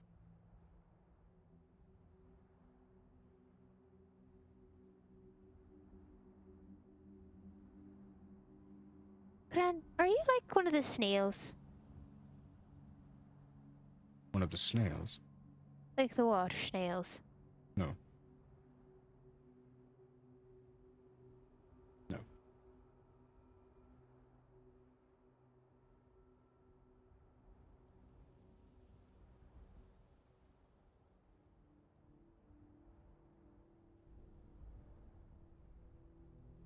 Confusing. Used to be a lot more lively here. Yes, it did. Yes, it did, and it will be again. Caught me at a very sparse point. Which again, I've explained much of why. I Not know, all of it, to be fair. but I don't think you ever completely explain yourself. He would glance at Halcyon very soon indeed. Got it. I get that you're tall and insistent, but would you shut it?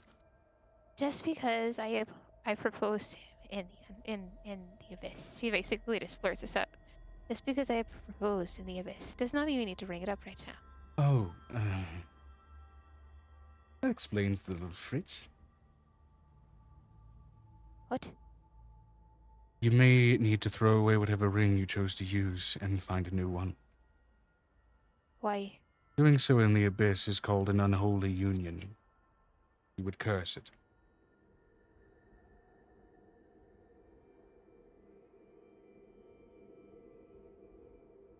I was put there in unholy circumstances, so I'm going to take the double negative and take a positive out of it. Not how it works. Unfortunately. Violet's just looking at him like, I didn't propose to him with a ring. What did you propose to him with?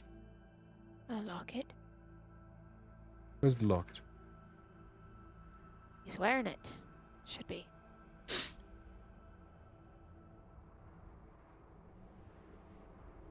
Would you mind showing me the locket? Made with an Mr. interdimensional Halcyon. dragon's heart. A little complicated to throw away. The dragon's heart. Throwing it away won't do, then. You'll have to find another amethyst dragon and have it bless the thing. Or it may make him an oathbreaker. Do I have to go all the way down to Summerhill? No, Yes. not Summerhill. Technically, yes. I've met the other amethyst dragon. DM brain breaking a little bit here. What? The amethyst dragon lives under the three mountains in Summerhill as a protectant for the abyss. Right. It's the only one that we made a rule that there's only allowed to be one in one world at a time. Yep. As far as like living in a space or creating a home inside a space. It may not be an easy journey, and either way, you won't be able to take it off until you get it fixed. Really? Dark bond and all that. I'm sorry, love, did you curse me? Not on purpose. For all your bravado, High Elf, you do lack some essential magical knowledge. I do apologize. Amethyst dragons don't really deal with the laws of the nature. Not even in the abyss. Well, I deal with multiversal concerns. So the is my subject. brain cursed too? Yes. That makes sense.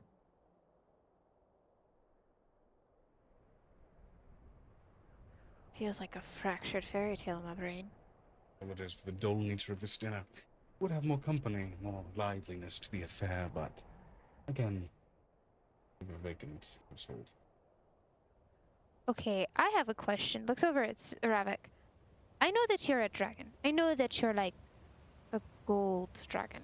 Dragons, as far as gold dragons go, are like the most regal of all things. Technically. And they fancy humans a lot. So, how did you end up being a mount for him? But he has the same kind of spirit. It's kind of interesting. He's not my mount. It's just what I've watched. It's We not are me trying to be allies. abrasive. Oh, A that bond makes sense. formed around birth. See, that makes sense.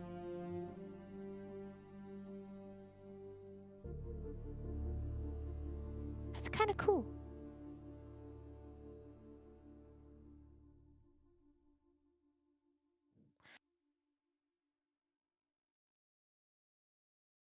Avery, do you have family? I think so. Whatever happened to my parents? Yes, I do. I do. I gotta reread my backstory. It's been forever. You, Vanessa, do you have parents? I have two siblings. Siblings? Yes. I've got a. Well, it doesn't say whether it's a brother or a sister. I've got an older sibling. Since they were changelings, it's a little hard to nail down gender. Wait, I thought I was the only changeling. Wait, brain, fuck, hold on. It didn't say. I thought we did nail that down. Uh-oh. So you have two siblings. One of them's older and one of them's younger. And with V's raised eyebrow, yes? Question while eating her food. I have a mother, father, aunt, grandmother, grandfather. Are they interesting? Gran's really interesting.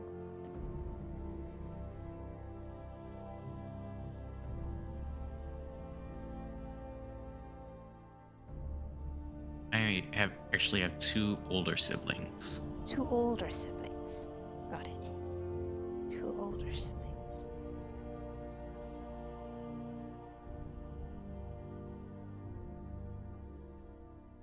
And for as far as I know, both of those siblings, as well as my parents, are alive and well.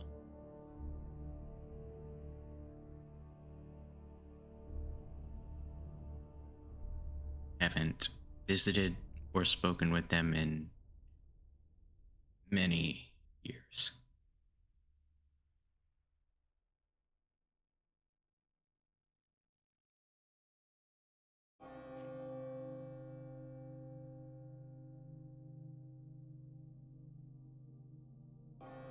Does it have to be an amethyst? It's like the other back of her head. It's like you could hear. Does it have to be an amethyst dragon? Like I'm letting you know. If I ever like go, notice this is all going on the back of her head. Can I just talk to Merphis? Merphis and his tall wisdom of It has to be an amethyst dragon, Why? as is the heart and brain that you've introduced yourself and your partner. It kind of exploded and got sent over to Merphis' heaven for a while. And you still need to seek out a normal dragon. An amethyst dragon to purify. There's materials. It's a long trip. Yes.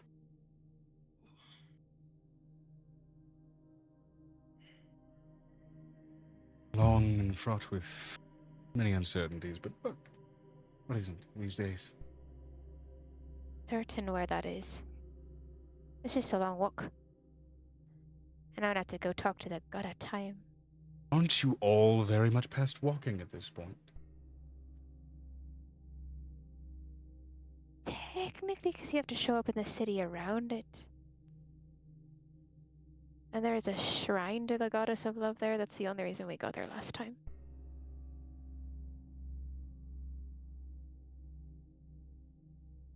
Oh. That's something I can bring up to the table. I've met a time god. Yes. That was fun. Mm-hmm. Any questions? Or are you just excited to Wait, explain? Avery, you said your stuff is broken in time, right? So what if we go to Summerhill and we talk to Well, Nestor has been responding to your questions of Oh. her. Gotta see the Vanessa questions. Although I'm gonna count this as perfectly canon of like you quickly asking, "Hey Vanessa, do you have any parents?" And then we're gonna get back to this conversation and completely ignore any further response. I'm letting you know this is a dog. She's totally scared at this moment. There's too many things going on and she failed her mission.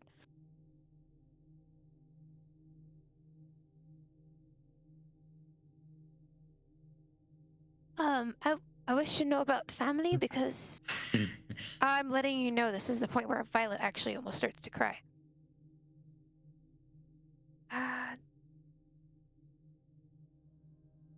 I use calm emotions. You want to fight it? I don't fight it. It's more of like a calm cry. Okay. But it's like the devastation of what the moment is. You think you failed? I know I failed. Was it your choice to go down there?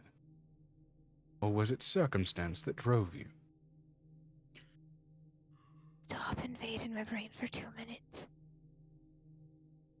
I didn't invade your brain, I watched what happened.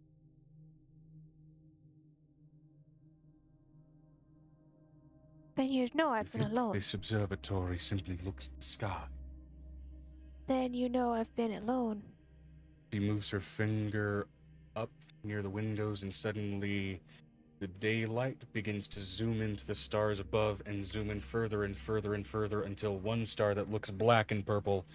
And you were looking through layers of the abyss, rushing through them like you fell through them earlier. I watched. Been watching you watched for me. a long time, You watched me scrounge and eat body parts for years. and I couldn't go after you. As I said, I'm bound to this place. Like a lich, bound to its center point. Don't call me a lich, not what I am, and a little offensive. I've met two.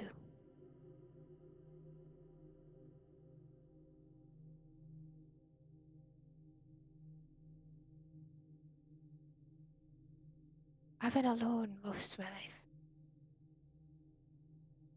You see people here. Vanessa, even though she's alone, she's a nice person. Zanin, he's a great person. Avery's an amazing person. My You didn't family, fail. it doesn't.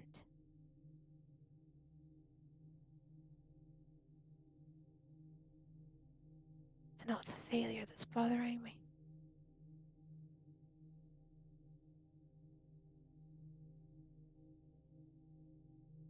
I thought I could have this conversation and not cry.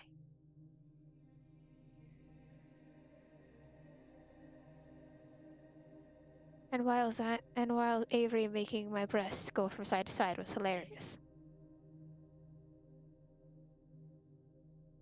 I miss my mom.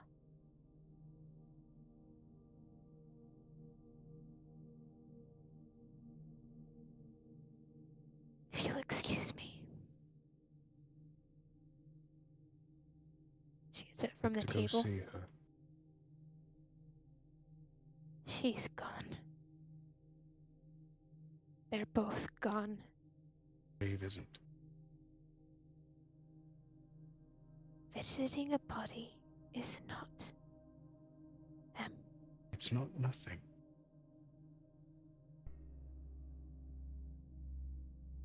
I visited them when I came back. That was the first thing I did.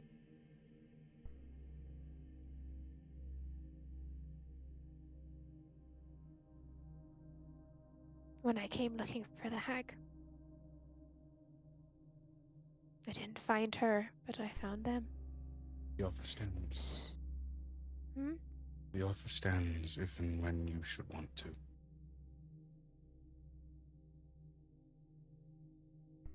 I need a gran who's gonna give me a hug and say things are okay.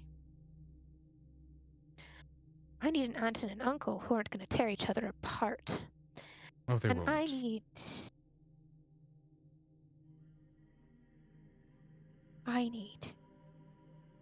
I've watched my best friend, the person that I've got now, and she looks over at Piper. I've gotten plenty of hugs from those kids that my family never gave me. I've given hugs to Avery, and I've given a hug to Venestra. These are people that are starting to become part of my own little circle. But right now, I think I need to take a walk away from the table and just walk the room, just for a minute. No time. Bella just gets up and walks the room just around the circle.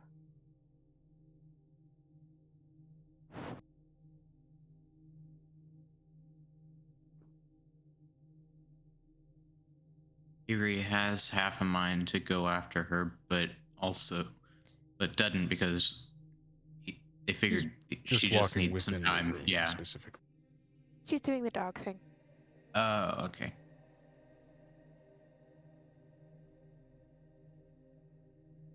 I was gonna say, but I don't because I figured she just needs some time to herself. Does at least the second course show up considering we're eating? A second course does show up.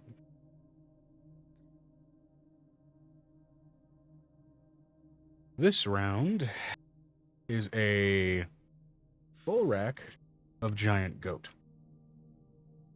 And I mean giant goat. Like hill giants raising giant goats, and this is a fucking roasted rack. Them. with a fuckload of potatoes. It is very rustic.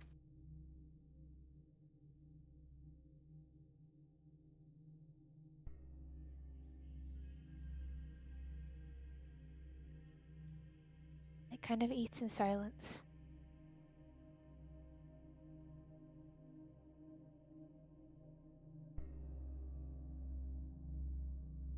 Looks over at Avery, smiling at Venestra.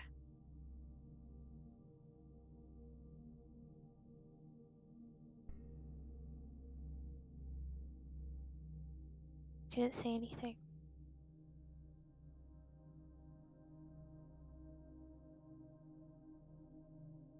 Yuri would kind of do a motion where he kind of like takes his knuckles and kind of runs it up and down the small of her back. Just there's no magic to this motion. It's just a calming gesture that his You don't know mother that? would Roll a do. sleight of hand check.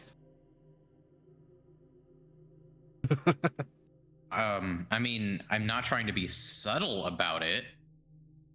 Like rubbing your hand up and down someone's back to give them a, are you okay?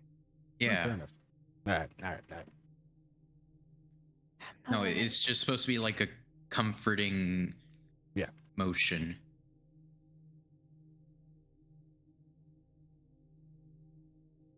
And as Vanessa It's asks, okay. once we're done at this table, Violet, mind if we have a discussion in private? I think you'll probably potentially enjoy it. okay. Avery's voice kind of has adapted to his new body, so it is more masculine in nature now. You're masculine. Yeah. It's I'm from okay Avery not to to be Avery. It's okay not to be okay sometimes. Yeah. Um, you hear in the back of Violet's mind, just in the back of your head, I've doomed the person I love by trying to protect him. I've doomed the person that I love by not trying to protect them, which is worse.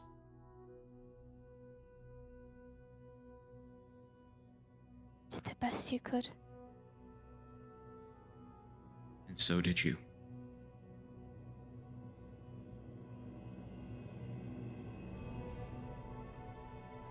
I'm not good at talking to people. I'm good at hitting things and breaking things down. We all have our own strong suits. No one's gonna be great at everything. When you talk to a dragon, you have to negotiate. And I'm not good at negotiating.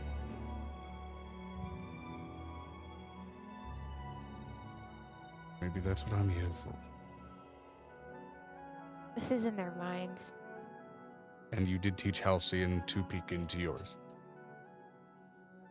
And isn't the entire party basically Now we're all connected. Yeah, we're all yeah. having a mental conversation across the table. Welcome to Emotional Radio 96.1. Avery's sorrow circle. That's what he made when he did this. Everybody's solving everybody else's problems mentally. I have the thinking stick. I have the thinking stick right now. Coming up next, we have Sound of Silence by Simon and Garfunkel. We're all going to put our thoughts inside of this cup, and then we're going to applaud each other as we pour them out. Followed promptly by Mad World.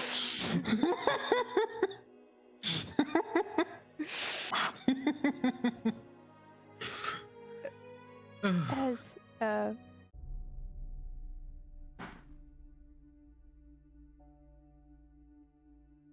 it's Halcyon, it's different. Venestra does chime in. Once we're done with this table, Violet, mind if we have a discussion in private? I think you'll potentially enjoy it. Yeah, Followed by a gif of bread falling. bread.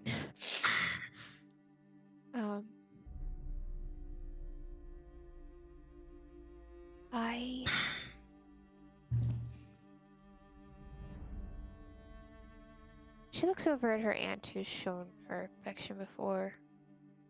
Your aunt and uncle still haven't yet made their way to the table. Their time in the bathhouse, it seems, has been significantly longer than yours. Than your Well, brother. they've been living in the abyss much longer than he has.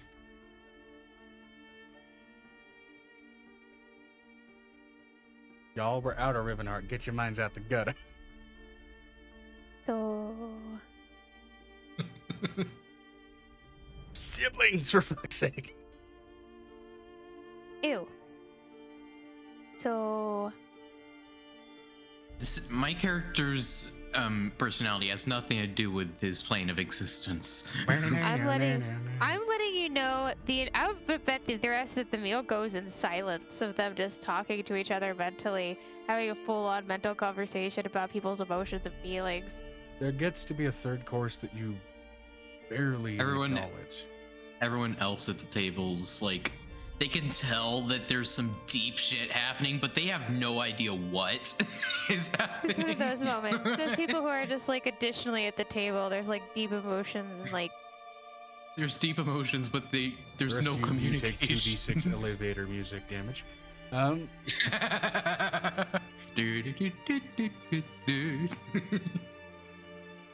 In all seriousness, though, the very last thing that's dished out, not only a dish that's out of season, but a fruit that can't grow, as you are served a lemon meringue pie. Oh. Fuck, I Small, love the singular, cream. personal-sized one for each of you. Ruff's like, okay, well, to each their own. Some of you reject the meal, some of you do not. I love that off-white creamy pie.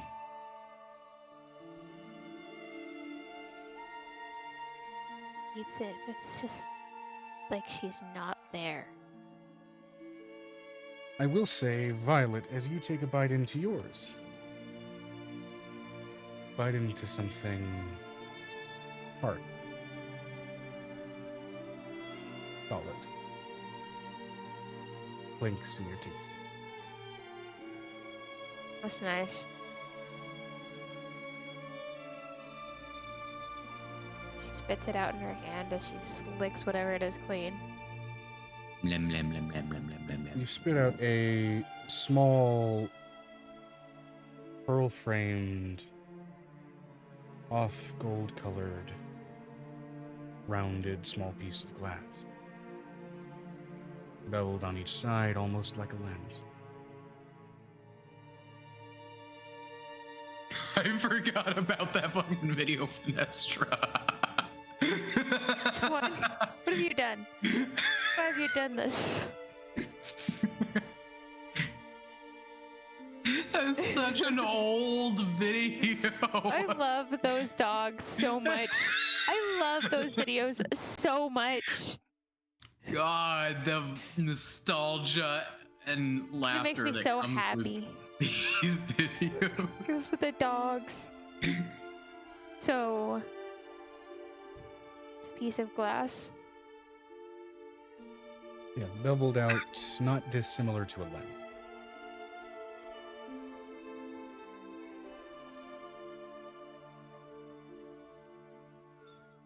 Gonna look through it. You lift it up to look through it, and the first thing you notice before it gets to your eye, your grandmother, no longer in the room. Your aunt and uncle are making their way in.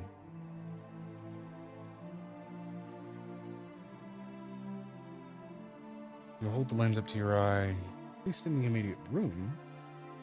You don't notice much else other than a slight gold tinge to everything.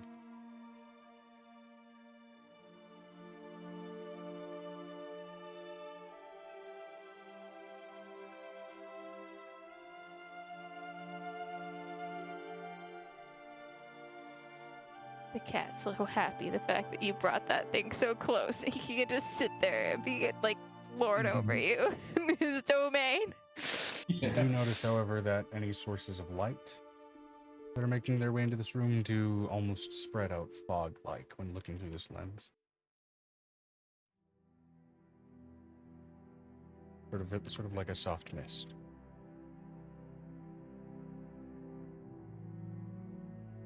Nice. Hmm? It's nice. She thinks. Have you got there, love? Don't know.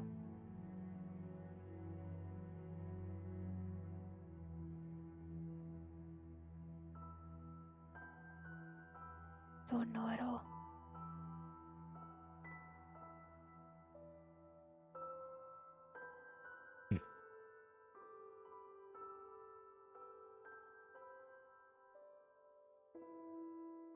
You notice There's as like a- well, around the frame, there are some very, very small runes as well.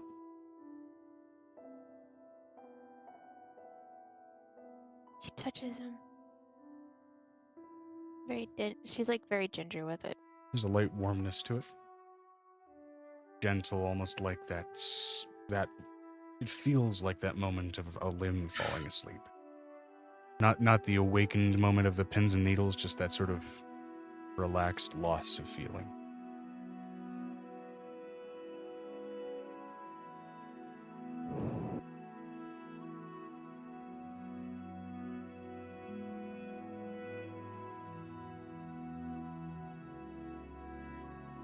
I have a question. Was I ever given the thing I'm supposed to be wearing back? Because otherwise, am I still okay? Because otherwise, I'm still in a towel.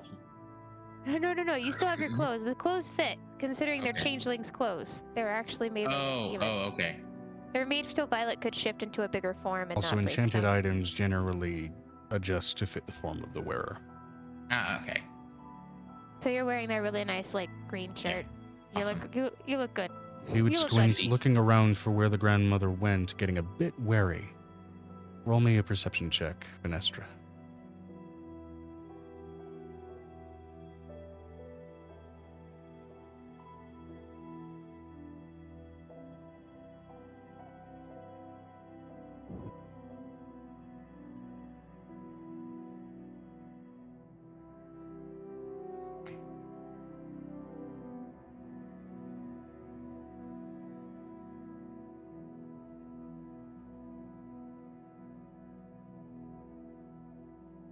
Venestra, roll me perception check.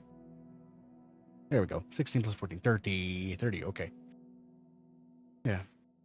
You do notice, as pristine as this place is kept, it does,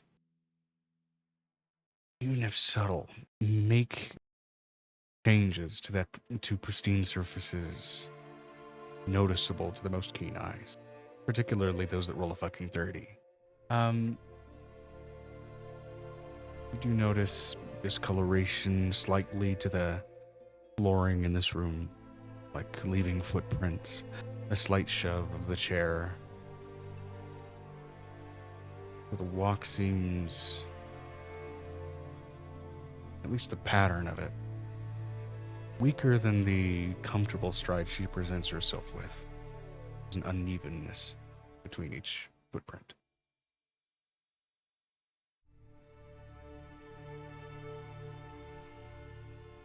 Seems to be leading back toward at least the direction of Wait. her study. Are you rocking the cat? You're rocking him to sleep? No, he's not enjoying it. Don't annoy him. He loves to purr at you. Don't annoy him. Just the way we are. He's wiggling the pussy. Anyway, Ew.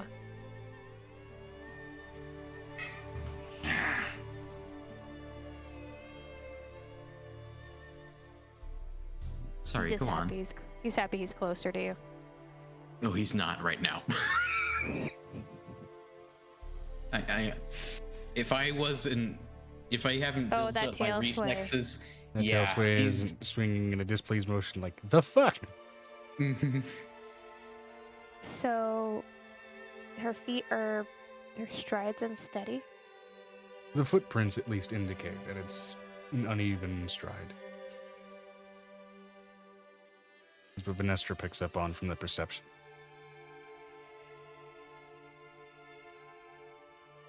from the subtlest of footprints leaving the room. And even Cavalor, Cavalock, nowhere to be seen here. Kevlor, you said lore twice, and then you said Gluck. Cavalock. Look, my K's sometimes look like R's when I write like Kevlar. this. Cavalock. K-A-V-A-L-O-K. Cavalock. Kevlar. Kevlar vest. No. Die.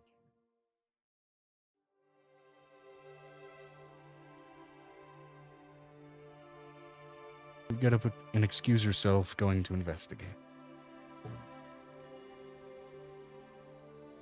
With that perception, it's easy enough for you to kind of follow off in that direction. You do notice it kind of leads generally back toward her study, but the door is plainly ajar. If sloppily so. It doesn't seem deliberate, and it seems like what one would do when they're in the midst of a tired act.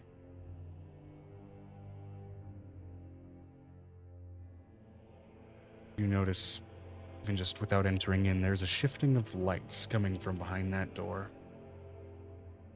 Regular, frantic, quickly changing colors, most of the time, however, a clear sheen of purple to that lighting.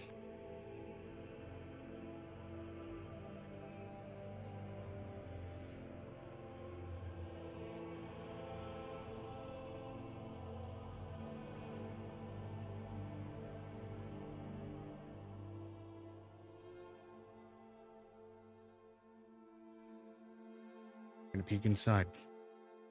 You gonna do this subtly or plainly? Alright, roll me a stealth check. Sneak. Gotta be sneak. Roll me a subtle check. A subliminal check. Roll me a sabooty. Okay. Yeah, it's 33.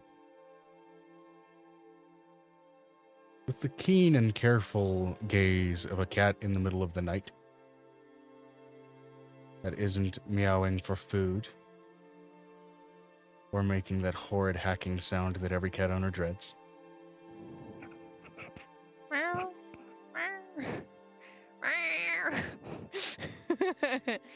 You look in and you see Violet's grandmother looking up at that observatory, playing through the moments with Violet in the abyss, dripping by, flipping through them frantically, flipping scenes on a disc. A sorrowful look on her face. The organized presence of the room that you'd previously entered, so tossed and rampantly disorganized. There's no way it could have been done in just moments. Realize maybe it was hidden by an illusion when you guys had initially entered.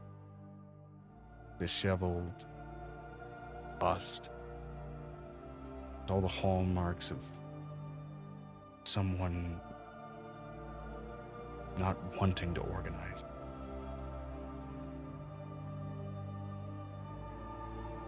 There are tears curling on this old elf's face.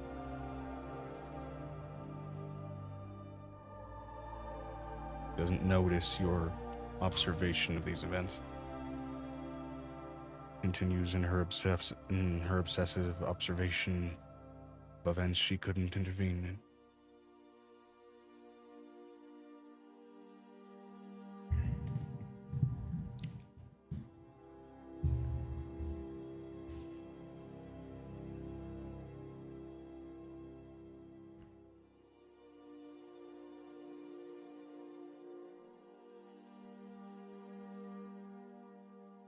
I am, however, going to roll a perception for Cavalock.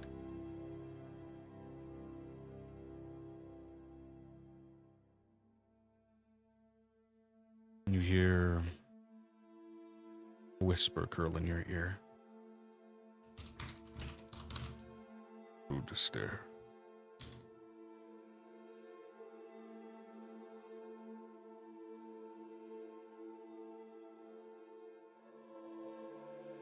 It's rude to stare.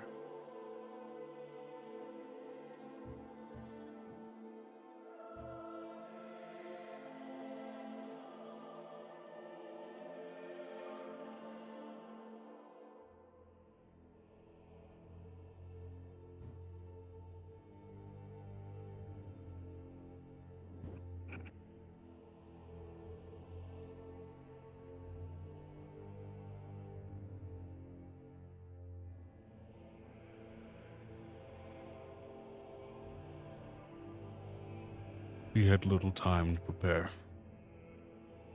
I did what I could to help her.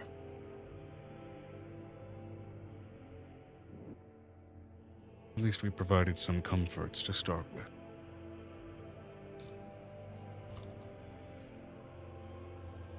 Maybe we should take this a little further back down the hall.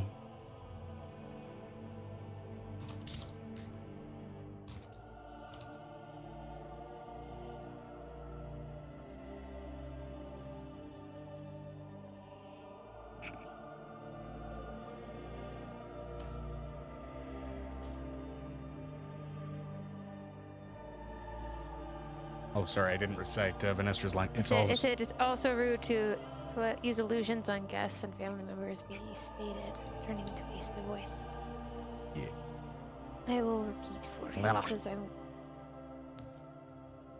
Let's and Violet and her need to have a proper chat. Apologize if the meal was unsatisfactory to your tastes. Our entries aren't well suited for guests at the moment.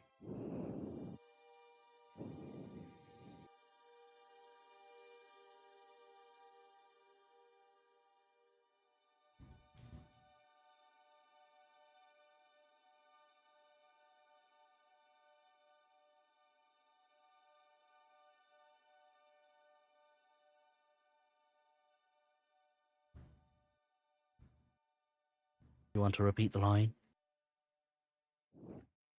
Said. That's what I said. I said it out loud. Next one. The meal is fine. Just wary of people and vanishing room with enchantments. She has had her own demons to contend with.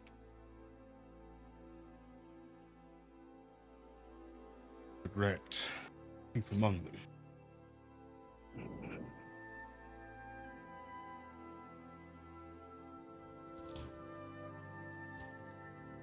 I'm lucky to be bound here not by such an emotion.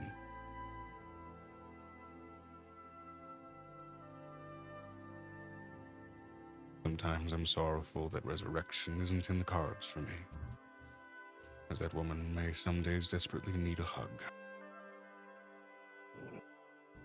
And I can't give.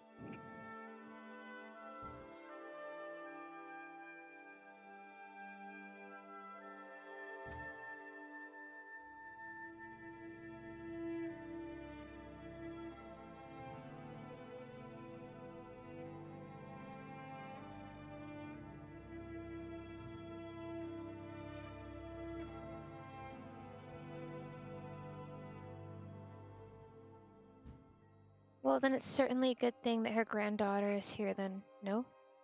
They would make her way back to the dining room. It is refreshing to see someone who would be good for her.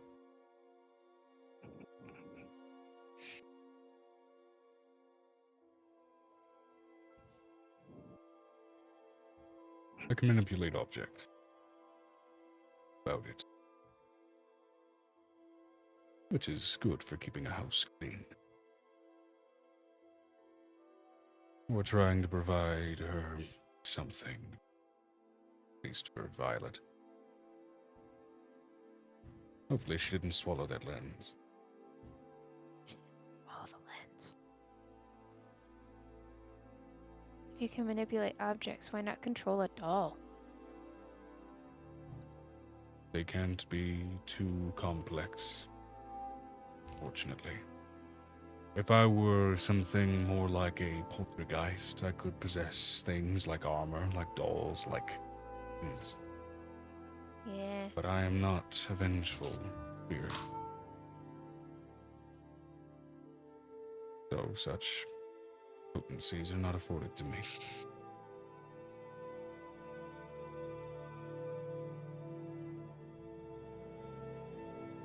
Or am I undead by virtue of some curse?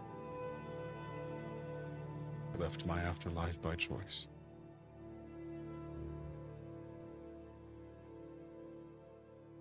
But wishes. So, what about wishes? I died too long ago for post-resurrection magic.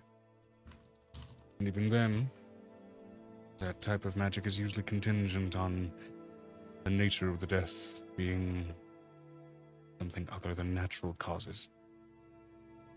So I got quite sick. I passed. From little more than age. Do-do-do-do-do-do. Parts of my body no longer working as they once did in youth.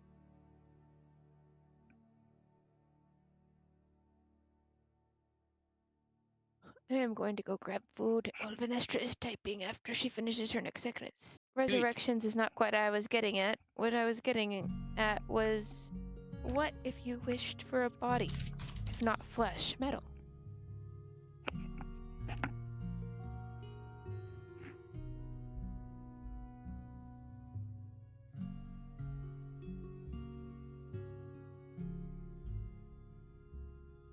It's a thought. Assuming that my soul has that much sway anymore. Still in part bound to the heavens.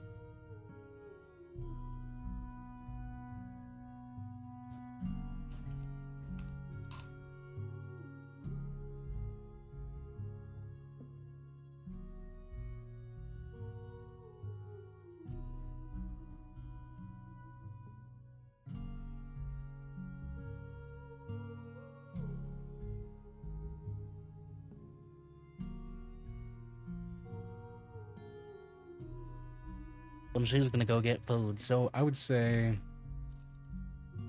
until this moment at least, natural and soft as it is, and given again my limited capacity to think, we can call this our BRB for the moment. Once again, Alright. it's a softer type of session anyway. When sort of clear cliffhangers aren't really strictly present here.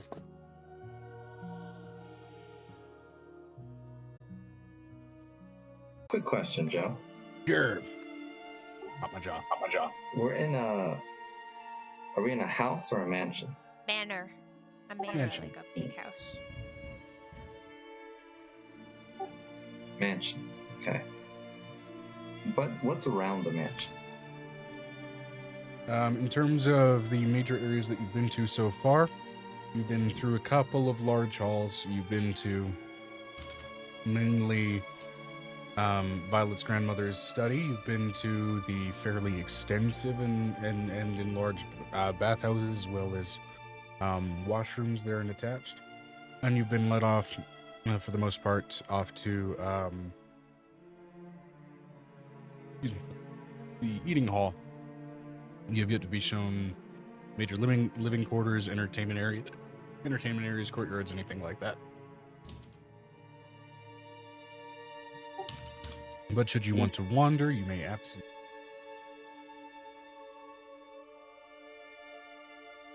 As it seems, the main proprietor of the establishment is currently indisposed, and the overseer at the moment is looking to be simply an entity of some semblance of comfort.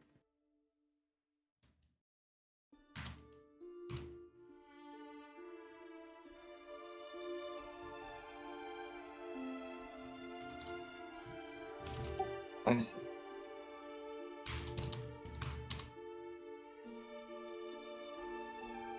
Okay. I'm ready to go back to when you are. I mean, we are in it. So So Violet's gonna go through the lens. She's still looking through the lens. again, looking I'm also gonna around. read Vanessa's chat. Go for it.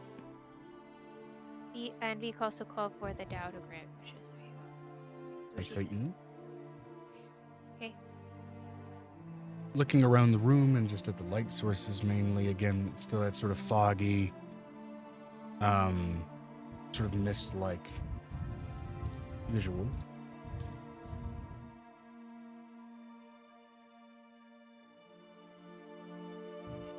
Go ahead. Hmm? I lost my accent because I had to go get food. You're not you when you're hungry. Eat a Snickers. I'm not quite sure what it is. Houseman.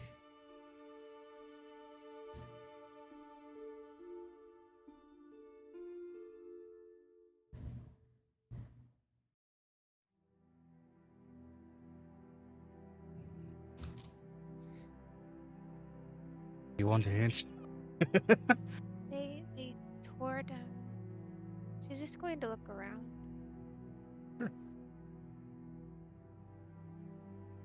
Look around with the lens, look around the house. Wander around. What's... Gonna go down to where her parents are. She knows where the grave is. You do make a brief venture outside. And you walk into this sort of little dead-end offshoot. Not really cave as much as it is like a den. And here some of that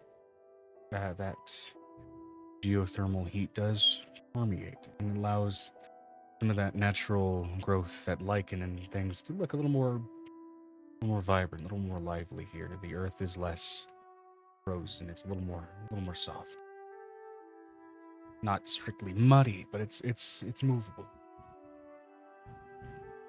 And soon enough, toward a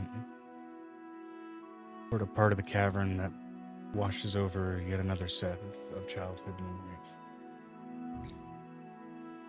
Where it looks like the inside of the cave might as well be like staring at the inside of a big Amazonite.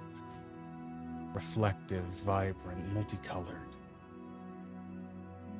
This little personal alcove, this personal pocket of memory. See two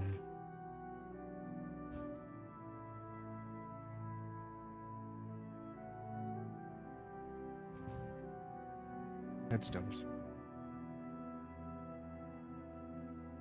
Lovingly carved in elven.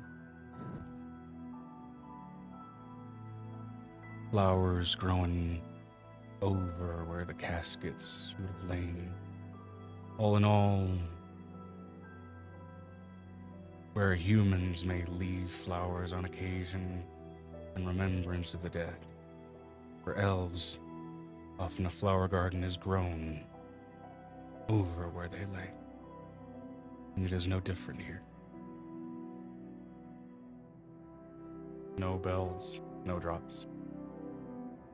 So many native, old-grown beauties. Each oddly different color, but reaching each other in sort of a suffused gradient as they overlap with each other. Violet is going to do the same thing she did last time she was here.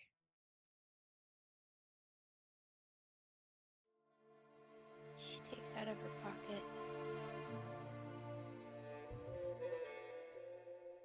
a druid scroll. Helps her grow flowers.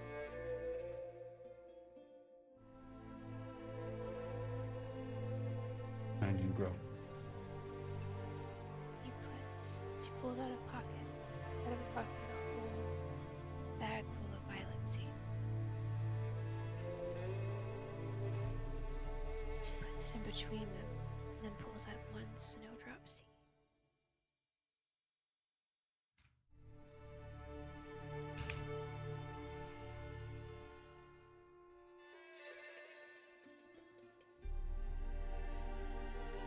Fireborn in the day of her birth.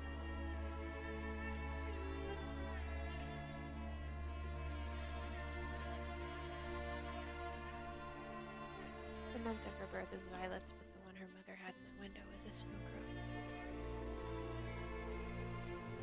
Interesting as well. Given your enhanced sense of smell, and when around graves, at least, normal human graves and whatnot, you can pick up, even buried under the earth, the subtle aromas of decay. Something that very much isn't really present that strongly in cold climates, so you can still pick it up. It's very much not present with elven graves, with how much they sort of interweave with the nature that overtakes them. But that aroma of still frozen decay does catch you. Not on these graves. A small grotto that flanks one of the natural pools here. You saw it the last time you were here. You thought nothing of it. Thought just decorative, and it's one of many grottos. This grotto particularly has an aroma. Highly subtle.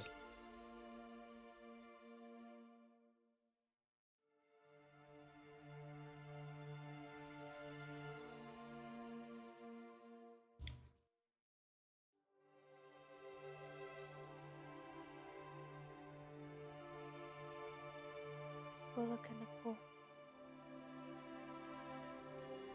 In the pool, against the grotto where the actual bed of the pool lays, again, similar, it catching that sort of reflection of the sort of amazonite interior.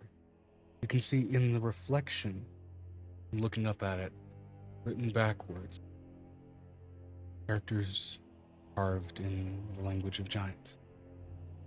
Looking into the pool, it written out normally, as if one can only really see it properly through the reflection.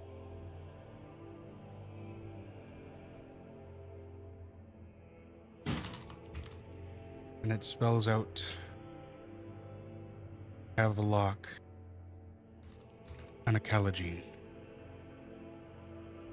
nickname Lone Worker.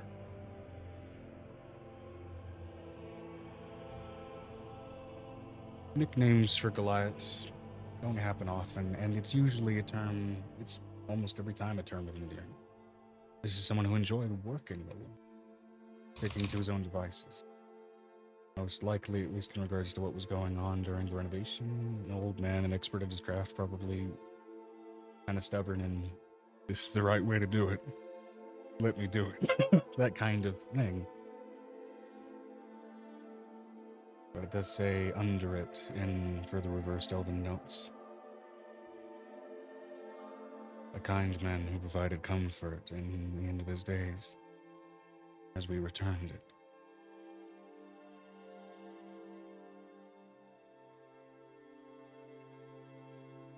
He mentioned he chose to stay.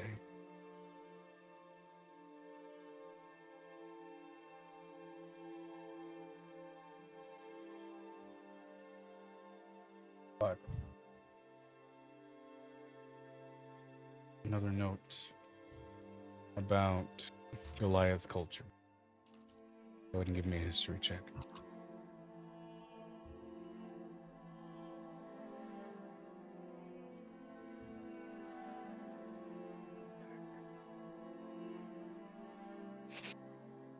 +18 +6, 24. 24. Lone worker isn't just an indicator of someone who enjoys working alone as a Goliath. Lone worker, or at least the way it's spelled, can also be thought of as lone elder. Which means as time passed, the last member of a Goliath clan.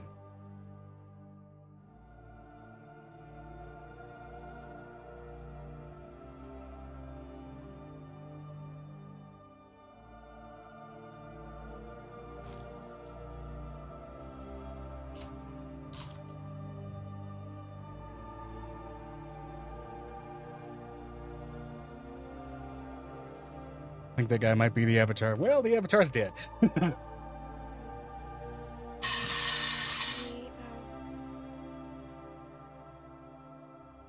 Avatar, the last fuck, he's a corpse.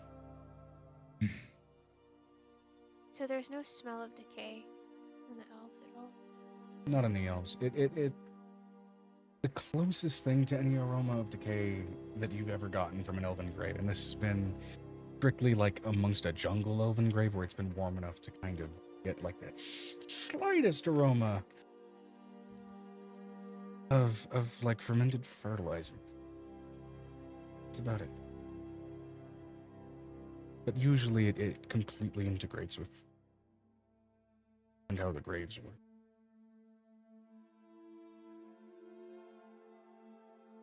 Takes out the tree. See that she's had in her pocket.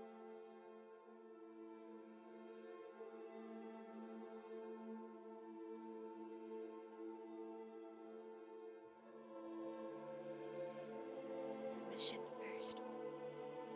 Please ask permission first.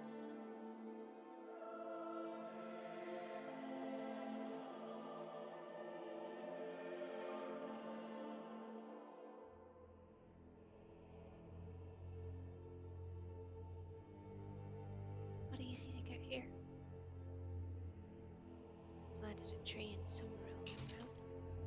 Planted a tree here. Request.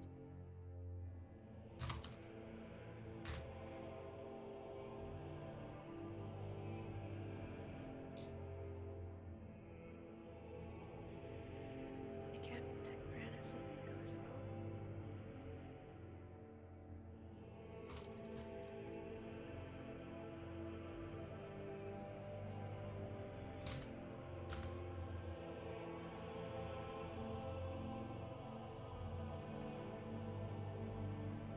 Now at this point, somewhat familiar spirit makes his way next to you.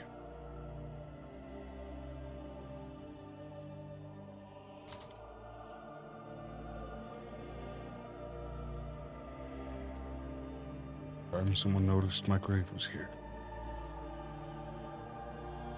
Not that it needed to be anything other than private. Looks like how the dragon died. It's my safe space.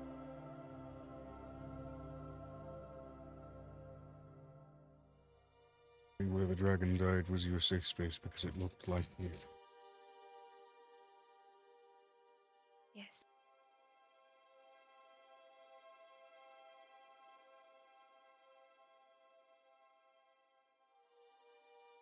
Not a bad place. For a cairn. It was dark. Lonely. There's so much anger. That's the abyss. No, inside of me there is so much anger.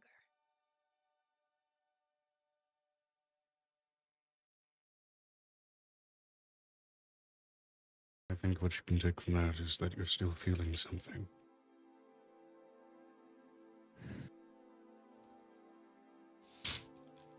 Better than nothing at all.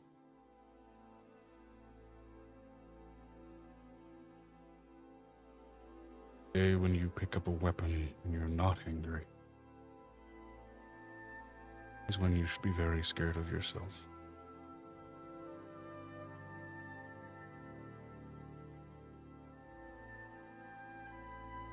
And you feel nothing at all.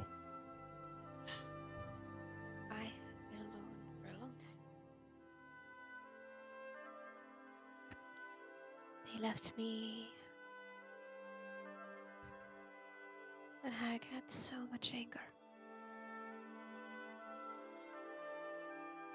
You're just hungry.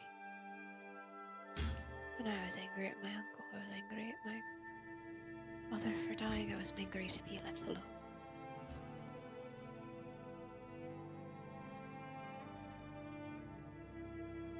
And I had to protect my best friend. My brother.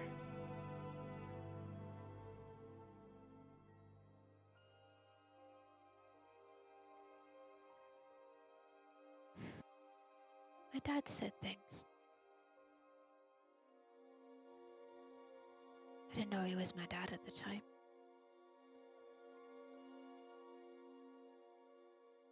He said, One should always leave the worlds better than they make it, and better than they found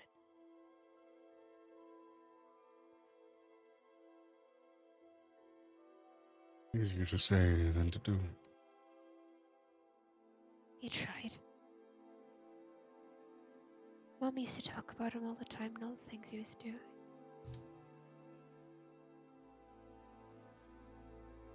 All the political moves he was making, and I didn't know that he was my dad at the time. Now knowing what love is,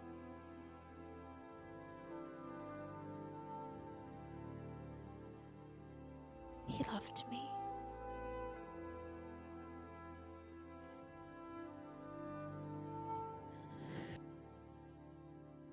He protected me. And I know that from someone else I watched still struggle with their own pain and twisted hate and anger.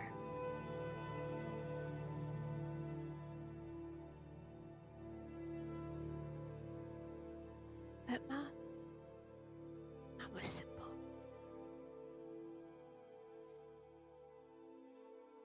While she believed the way Dad did, she also knew that people were people.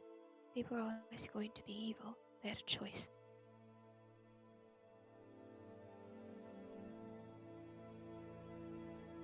She was really strong.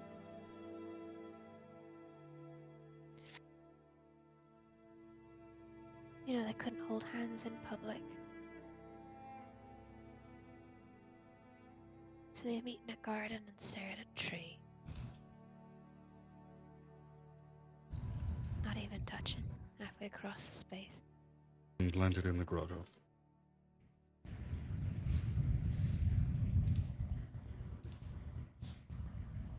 Ooh, what's that? Whoa. I can't protect her.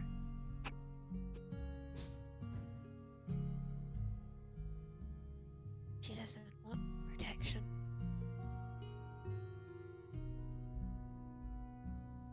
I'm gonna do it anyway. So if 3 people at that table, no matter how much they hate or don't hate each other, they're all I have left in this world. The only thing that ties me to these 2.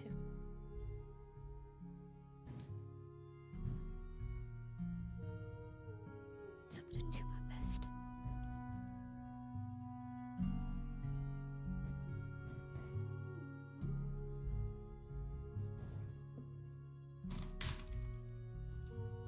She puts the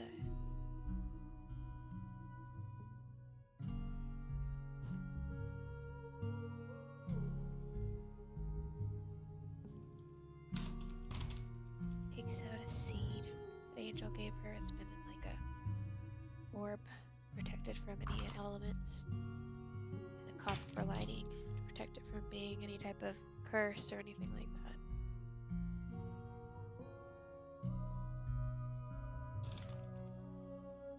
She plants it at the head of it above them. That way they can stand next to each other and actually touch each other.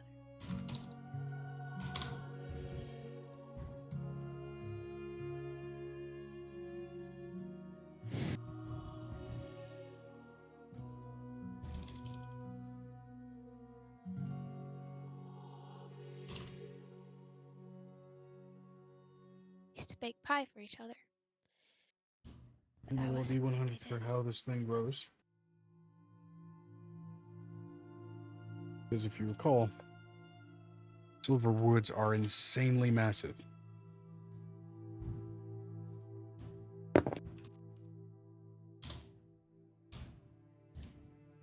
She puts it past where there is a space where it doesn't affect the graves. She remembers how big the last one got.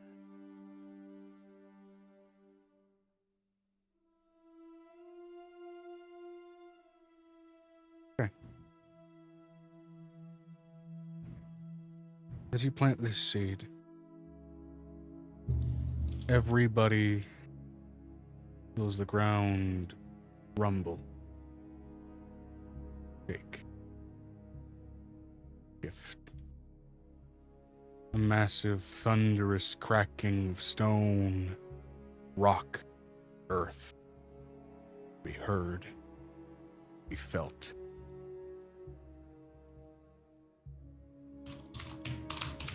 Before spiraling up and outward away from the grotto.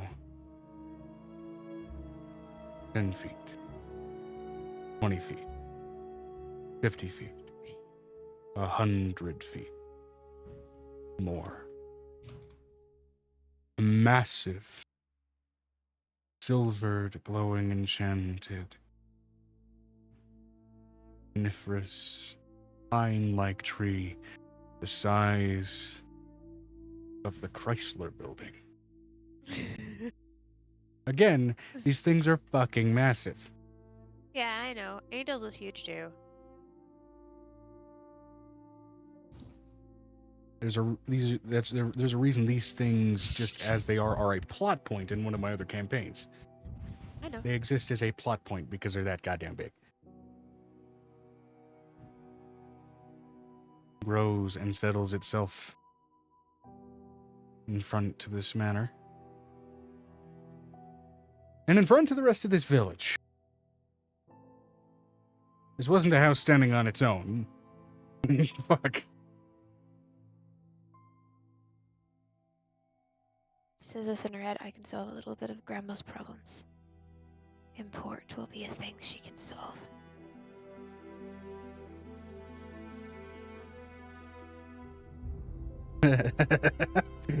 Having made her way back to the dining room, quote from Vanestra, "Where's Violet gone?" Feels me.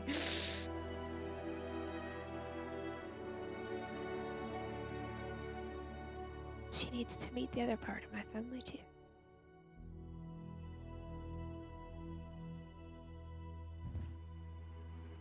I've only got one seed left, but I have to keep it for whenever I get an actual moving house. With the general size of those things, keeping those things mobile might be complicated. She's gonna figure it out. It's determined. She got one seed left.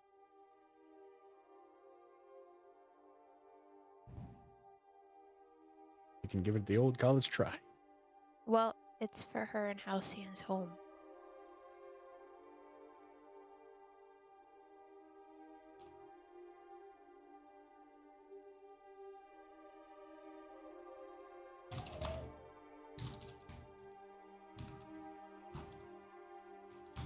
I like that tree. It looks good. Steadily, if shakily, your grandmother wanders up while sticking very much her hand to the wall of the house outside and keeping her hand laid upon it.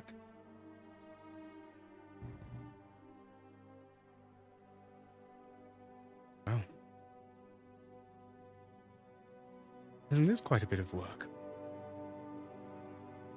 I have no idea how we're going to decorate it for winter solstice. Lots of giant bubbles. Goodness. I fixed your import problem.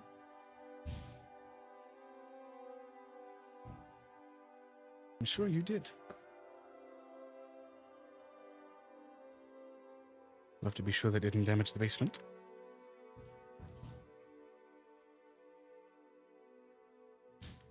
So I want to ask you something, Gran. Is there a shop inside of the city where I can just pick up something real quick? There's a few general stores. Yes. She's gonna run off and go buy something for Avery. Because he doesn't have enough clothes. Sorry, lady. The only thing we got left in stock are thongs. That's fine. He'll wear it. It's fine.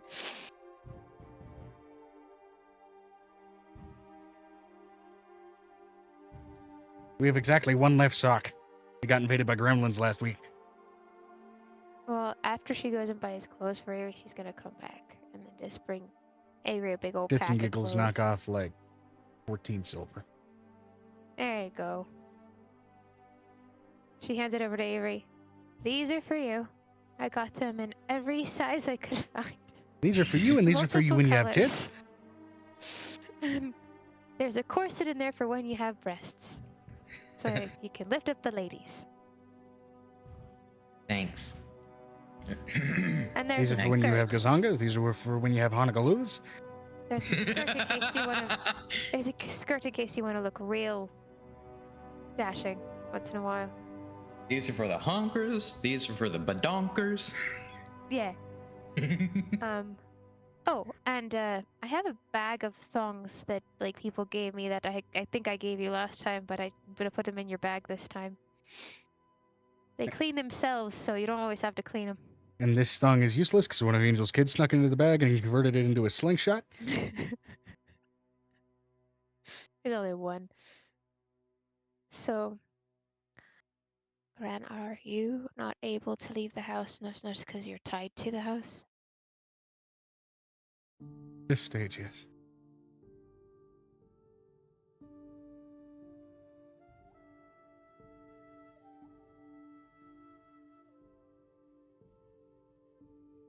I am going to remind Joe something. Okay. Okay. Joe, I need to know if I can do this. I need permission.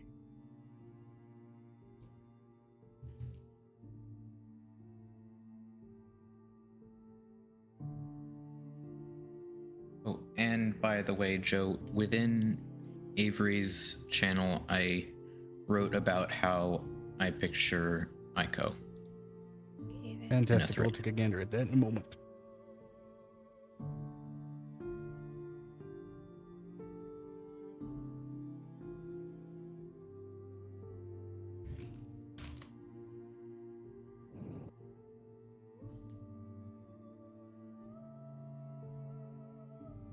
Any clothing preferences for Avery? Okay, cool. Something comfortable.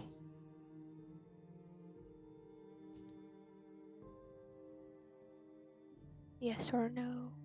Nothing too heavy, but also something protective Roll enough. me a percentile. Ooh, Me. okay. You want to start sneaky?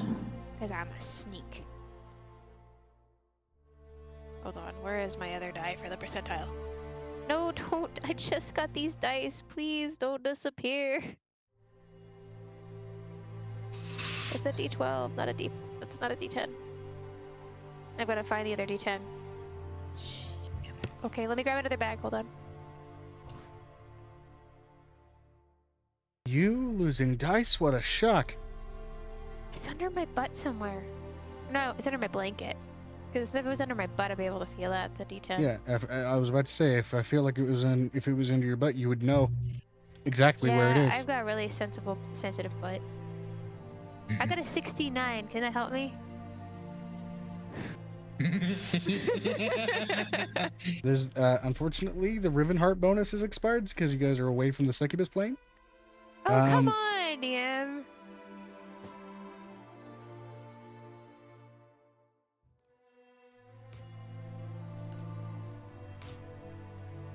Okay, 55, it's close enough. Ah, 10 points. So the wish that was previously used on another character, which is no longer present in this story,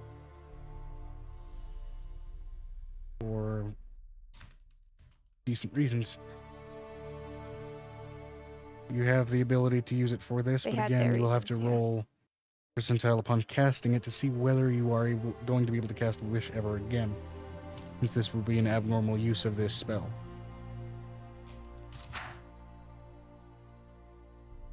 I'm gonna give her what the dragon gave me.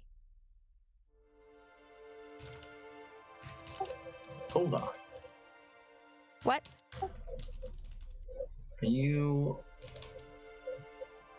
trying to resurrect someone? No, I'm extending her life. Oh, I'm not resurrecting anybody. We're not doing that today. Not I today. strictly introduced a character that is not traditionally resurrectable as her butler. That's up to the other person. The other person's doing things. Indeed. This is about her grandmother being able to walk around and survive. I will say it's not like elderly limitations. My legs won't take me that far. It's more so how magic interacts with age for elves like this.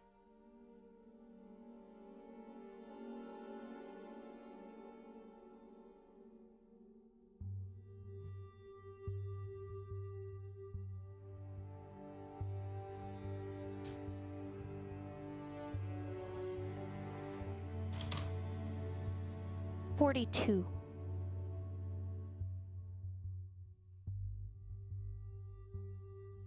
Joe. For the percentile to see if you can keep the wish. Yeah.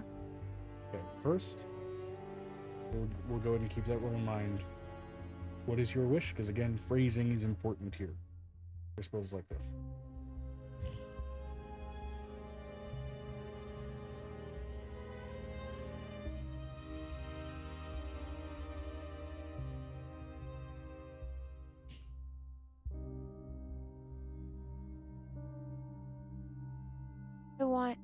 I wish that my grandmother would become a Kirin with the same wise years that she has now. That she'd be here, be able to be herself and live her life and protect her brood. As long as she deign fit.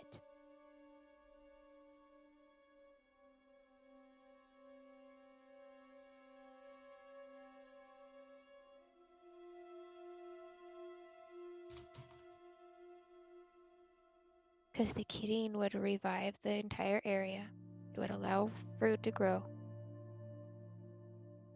And it would heal the water.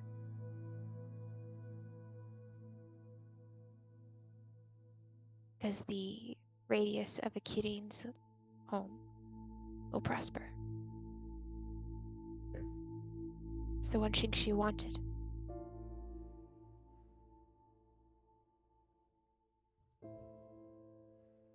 So before I say yes, I will computer game dialogue option this. Are you sure you want to abandon this quest line? No, I don't want to abandon this quest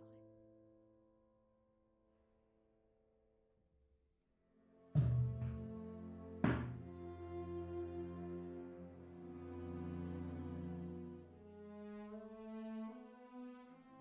So the issue of fruit growth, at least in the area, more so just an issue of things being out of season right now. This is a time of year in this part of the world. That's not what I'm saying, Joe. The entire earth, water, they just get replenished and revitalized anywhere within a 3-mile radius of a Kirin's presence. 3 miles. Okay, that's actually significantly better. So, yeah. That's like, I think it's a 3-mile radius. Because I've read 3 and 5 mile to 5 mile. It's either one or the other.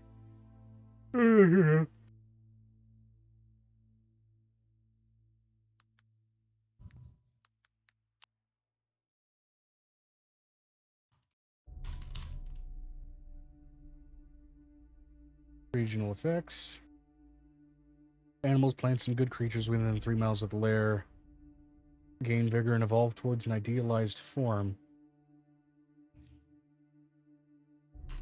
The water is purified, and so is the food.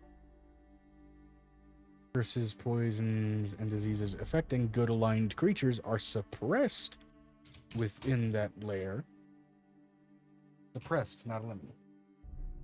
So, By which one are you reading?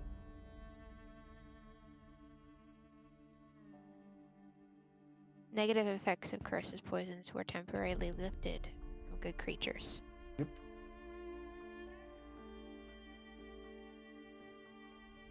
Okay.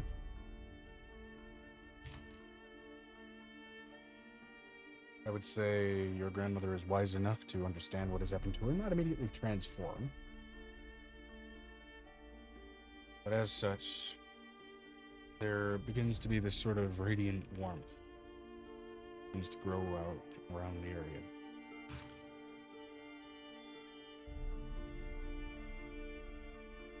Avery, Yeah. give me a Constitution saving throw. Why? Good aligned creatures within a 3-mile radius of a Kirin will have diseases and curses afflicting them temporarily suppressed while within that radius. However, as we've noted, suppression effects on your particular affliction can sometimes make it worse. So, I rolled 15 and I have a plus 8 to Constitution. So that's 23 again.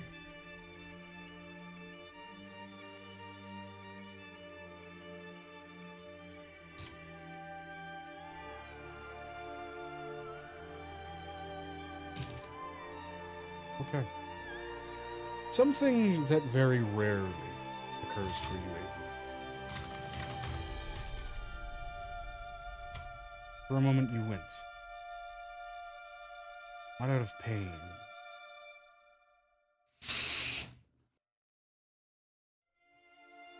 But out of a shocking sense of relief.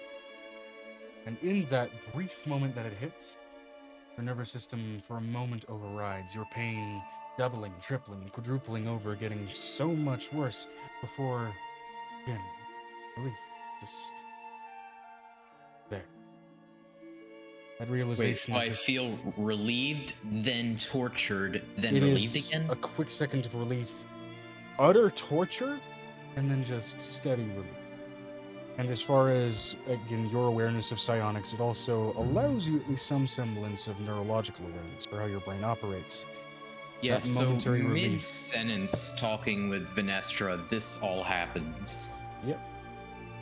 And in that brief moment of relief that triggered that torturous pain, what you understand happened neurologically is that relief, that brief second of it, shut down all of your bodily coping mechanisms for the pain that you're dealing with. And so then for a brief moment, your body realized, oh my god, it actually hurts this much, and has been hurting this much the whole time, and I've been mentally numbing it, and then relief. Would I have like momentarily transformed into my default changeling form? Oh yeah, you would have completely dropped out of your shifted form with that much pain. You would have. Your clothes right wouldn't now have you fallen are off, in- though. Oh yeah. Right now you are in raw changeling. Yeah, Venestra says, I see. Is she frozen in time? V hummed, musing before seeing the pain rack Avery. Are you alright? That's new. No, I don't think I'm alright. I haven't been alright since the incident. Oh, he said But that you've got this was relief new. completely.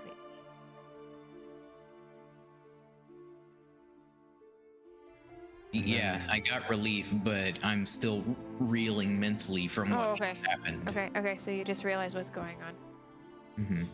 It's the reason especially I can relate it to that mental sensation is it's not dissimilar from physical therapy of like making something finally feel right. Oh god, does that mean this was wrong the whole time? Oh god. It's that sort of shock brain trying to rewire and correct its initial correction to ignore a problem, which is a very, very harsh neurological reaction, more often than not. He'd look back at Venestra. I'm okay now. No, she's not frozen in time. I don't even know if I can do that. I'm sure there's someone, maybe even in this party, who could do that, but we didn't have that capability. So she is wasting away while I'm here bouncing other people's breasts in some grandma's hot spring. There's also perhaps a secondary realization. and that breaking of those mental coping and numbing mechanisms. If it was that bad for you, how bad is it for her knowing Aiko's worse? Avery's voice starts to break. I think I'm gonna go to bed. Gonna go to bed for tonight.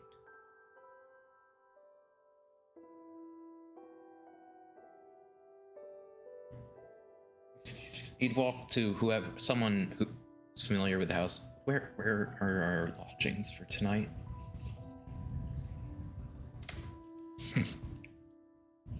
Heavy footfalls approach you. For a moment, you think maybe it's the Goliath.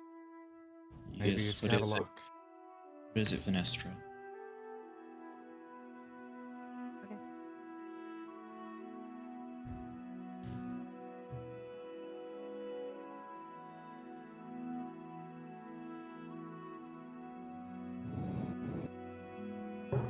Gave this woman an acre to work with.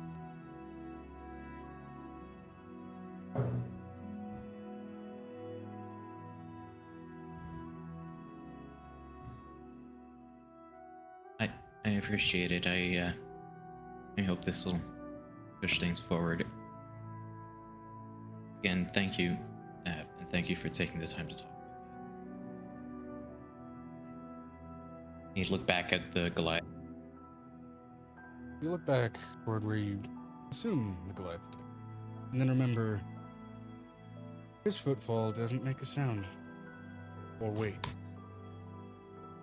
And you look up to the face of an illithid. Seems you lost some coping mechanisms, Ava. And that's where we're gonna end the session. Oh And that part of the session? my God, you did not. That's where we're gonna end that part of the session. Sorry. Thank- Yeah. You did not. Yes! There's an Fuck. elephant at my house! I like And to those that don't this! understand Steve's speech, is blah, blah, blah, blah, blah, blah. But either way.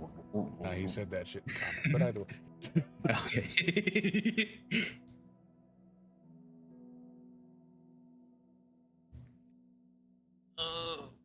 This is where we transition over into a strikingly more political environment.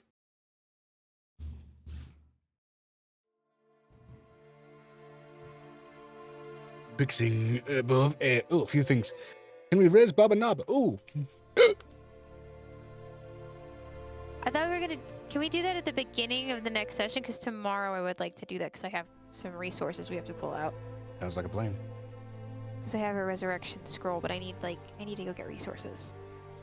Oh, how long to get the items done and dusted in days total? I mean, again, inside of the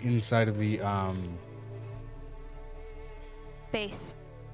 Dimensional space. yeah, instead of the demi-plane, that's going to be a total of,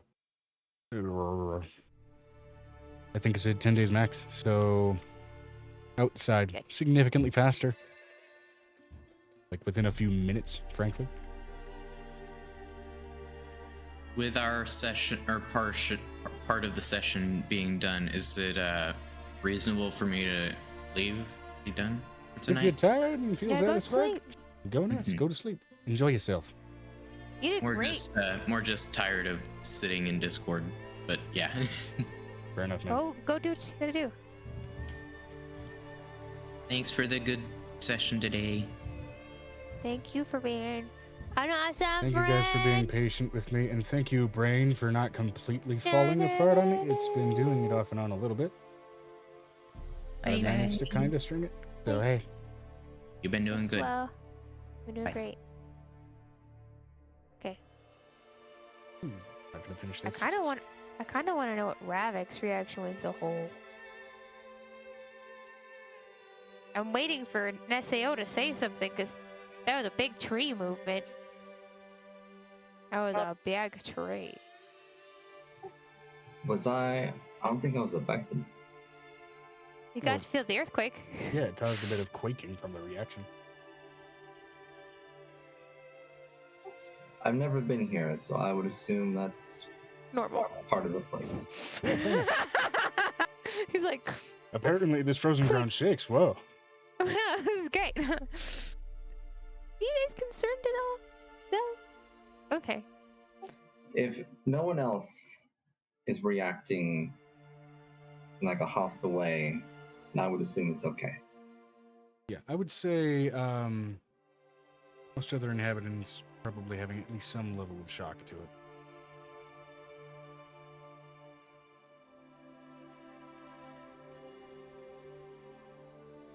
Excited to This see isn't- V's home. I'm excited to see Violet, not Venestra's house. Yeah. I would like to. Out I of would like to curiosity. explore the outside. Huh? I would like to explore the outside. Okay. Okay, venturing outward, you see a big-ass tree that wasn't there before. There's a tree. Biggest tree you ever did see. Christ.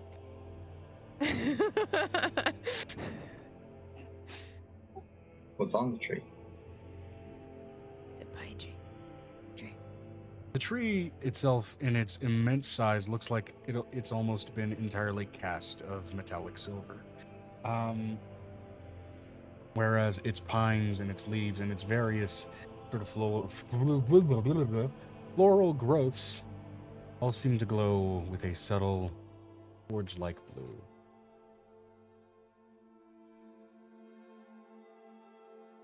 Thrum from them almost like a heartbeat. Does he see Violet outside? Yeah. And hard not to see it. Violet says, tomorrow you can go home if you want. This tree can take you to work.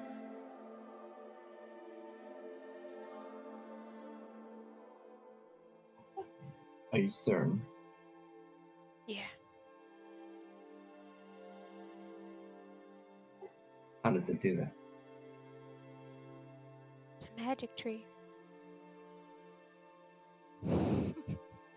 Being a shit. Oh, this is a magic house. How specifically is it taking you there? In video games speak, fast travel point unlocked. Does it open a portal or what does it do? You haven't really tried to travel through one of these yet, have you? We have, Hmm. but they haven't. I'll show you tomorrow.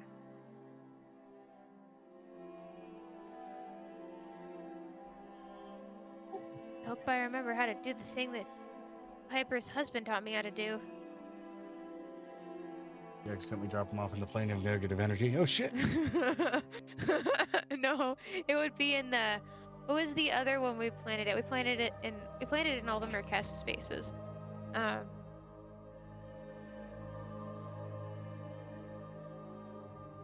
Yes, I would also be training with Vi. Okay. I kind of want to know what Venestra did for the. Yeah, so now he's a big.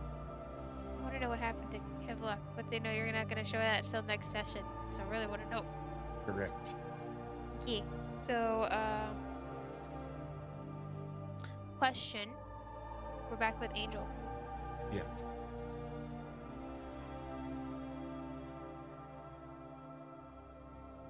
I don't know which dignitaries we had planned next, but I remember that Angel's daughter is flirting with the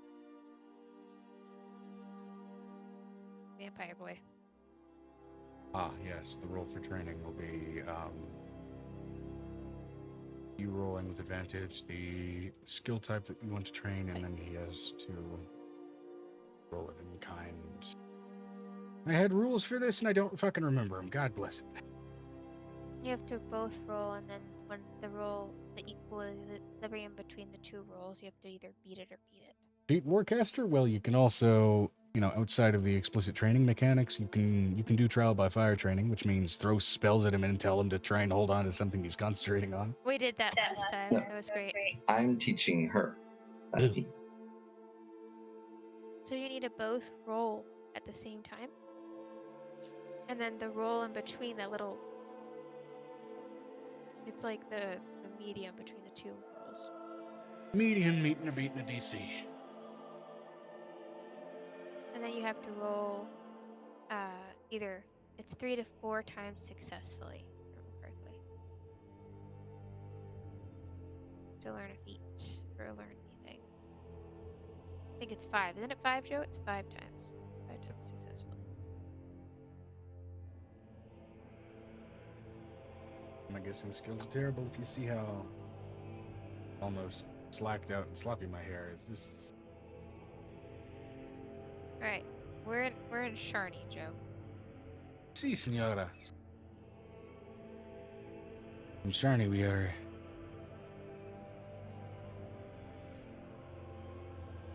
Breathe, Joe. I'm breathing. For how What much do I longer, say? I don't know. We'll try. Don't say that. Don't say that. Don't give me a Knocking panic on attack wood. again this week. Oh, heaven's door. No, I'm kidding. Stop it! What am I rolling? If I can't joke at my own expense, I can't joke at all. Okay, I will repeat that for him. You guys roll 2 rolls. Like you roll and she rolls. The median in between the 2 of you is the meter beat between the 2 of you. Just this regular Flat D20? roll. Flat roll. Okay. And then you have to, it has to be like a success of 3 times. You don't make it that time. It's like it's a training for a certain amount of days. So you'd have to be training for 5 days on the same thing. One I training instance rolled. per in-game day. Alright. If I'm just rolling a D20. I rolled a 7. Okay. It's not high enough. You have to meet it. Isn't it at least speed of 10, Joe? For a skill thing? I know I wrote this shit down somewhere and I don't remember where. I'm not remembering anything. I do. I remember which notebook it was in, too. I And don't that's have why I it got on an my desk 18. right now. Huh? 18. So the median in between you two is what? Between 18 and 7. That's the middle.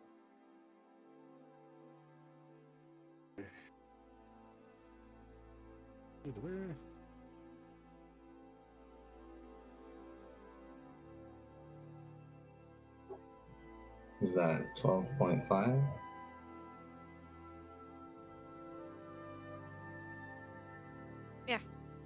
Technically it would be, but wouldn't it be would it be 12, Joe? Because you said you go down. Think Yep. so?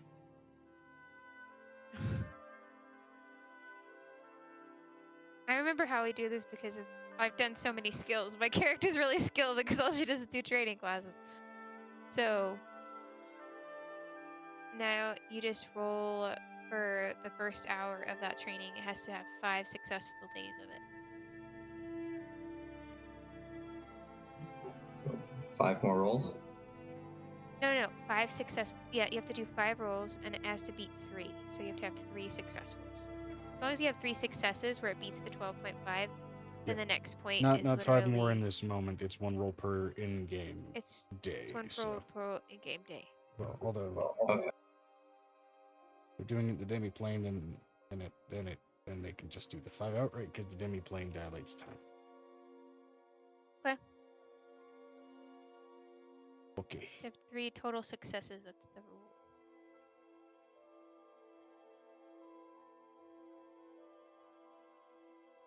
And if not, you just redo it in the next day. Try again.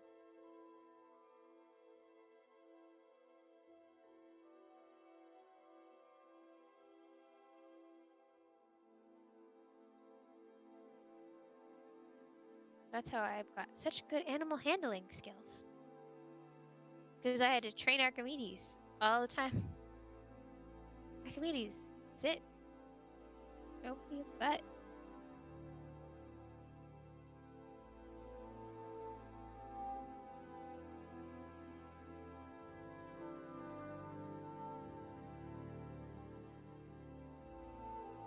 Okay. Political movement, Joe, are in this in Sharney.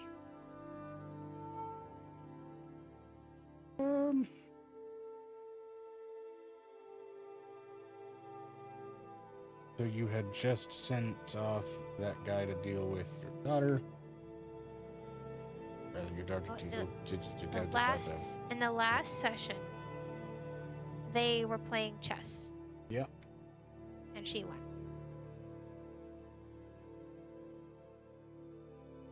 Very fun. I know. Do you want to save it for Monday or save it for later next week?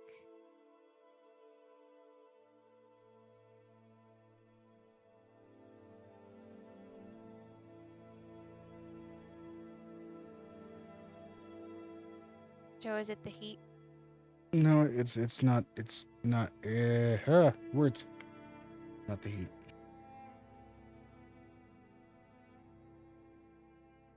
Stuttering thing's been part of it. And then I was doing this shit all day at work too.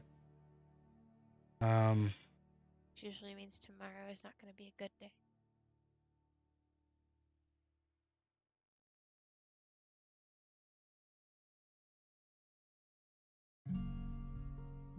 Hey, Amber. I clicked the wrong button. Bye, Amber.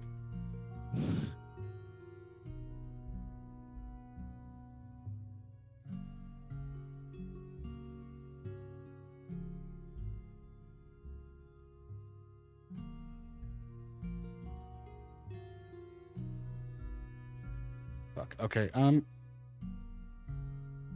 want to at least try to bare minimum out of session RP this with you on Monday. Because Okay.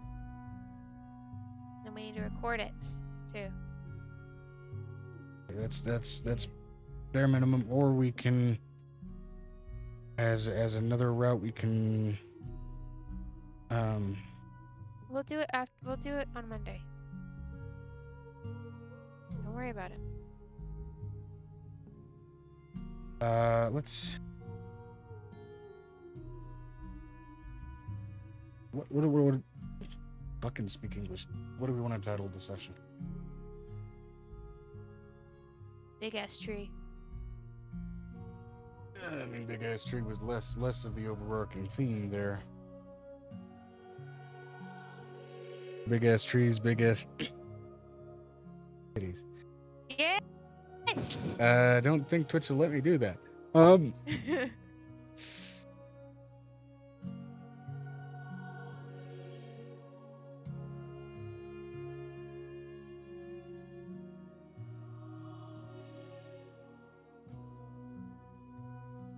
It's a good one.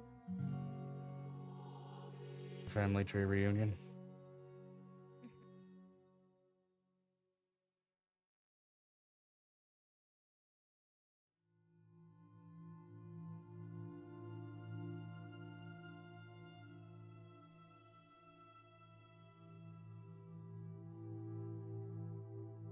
Yeah. Yeah, let's do that.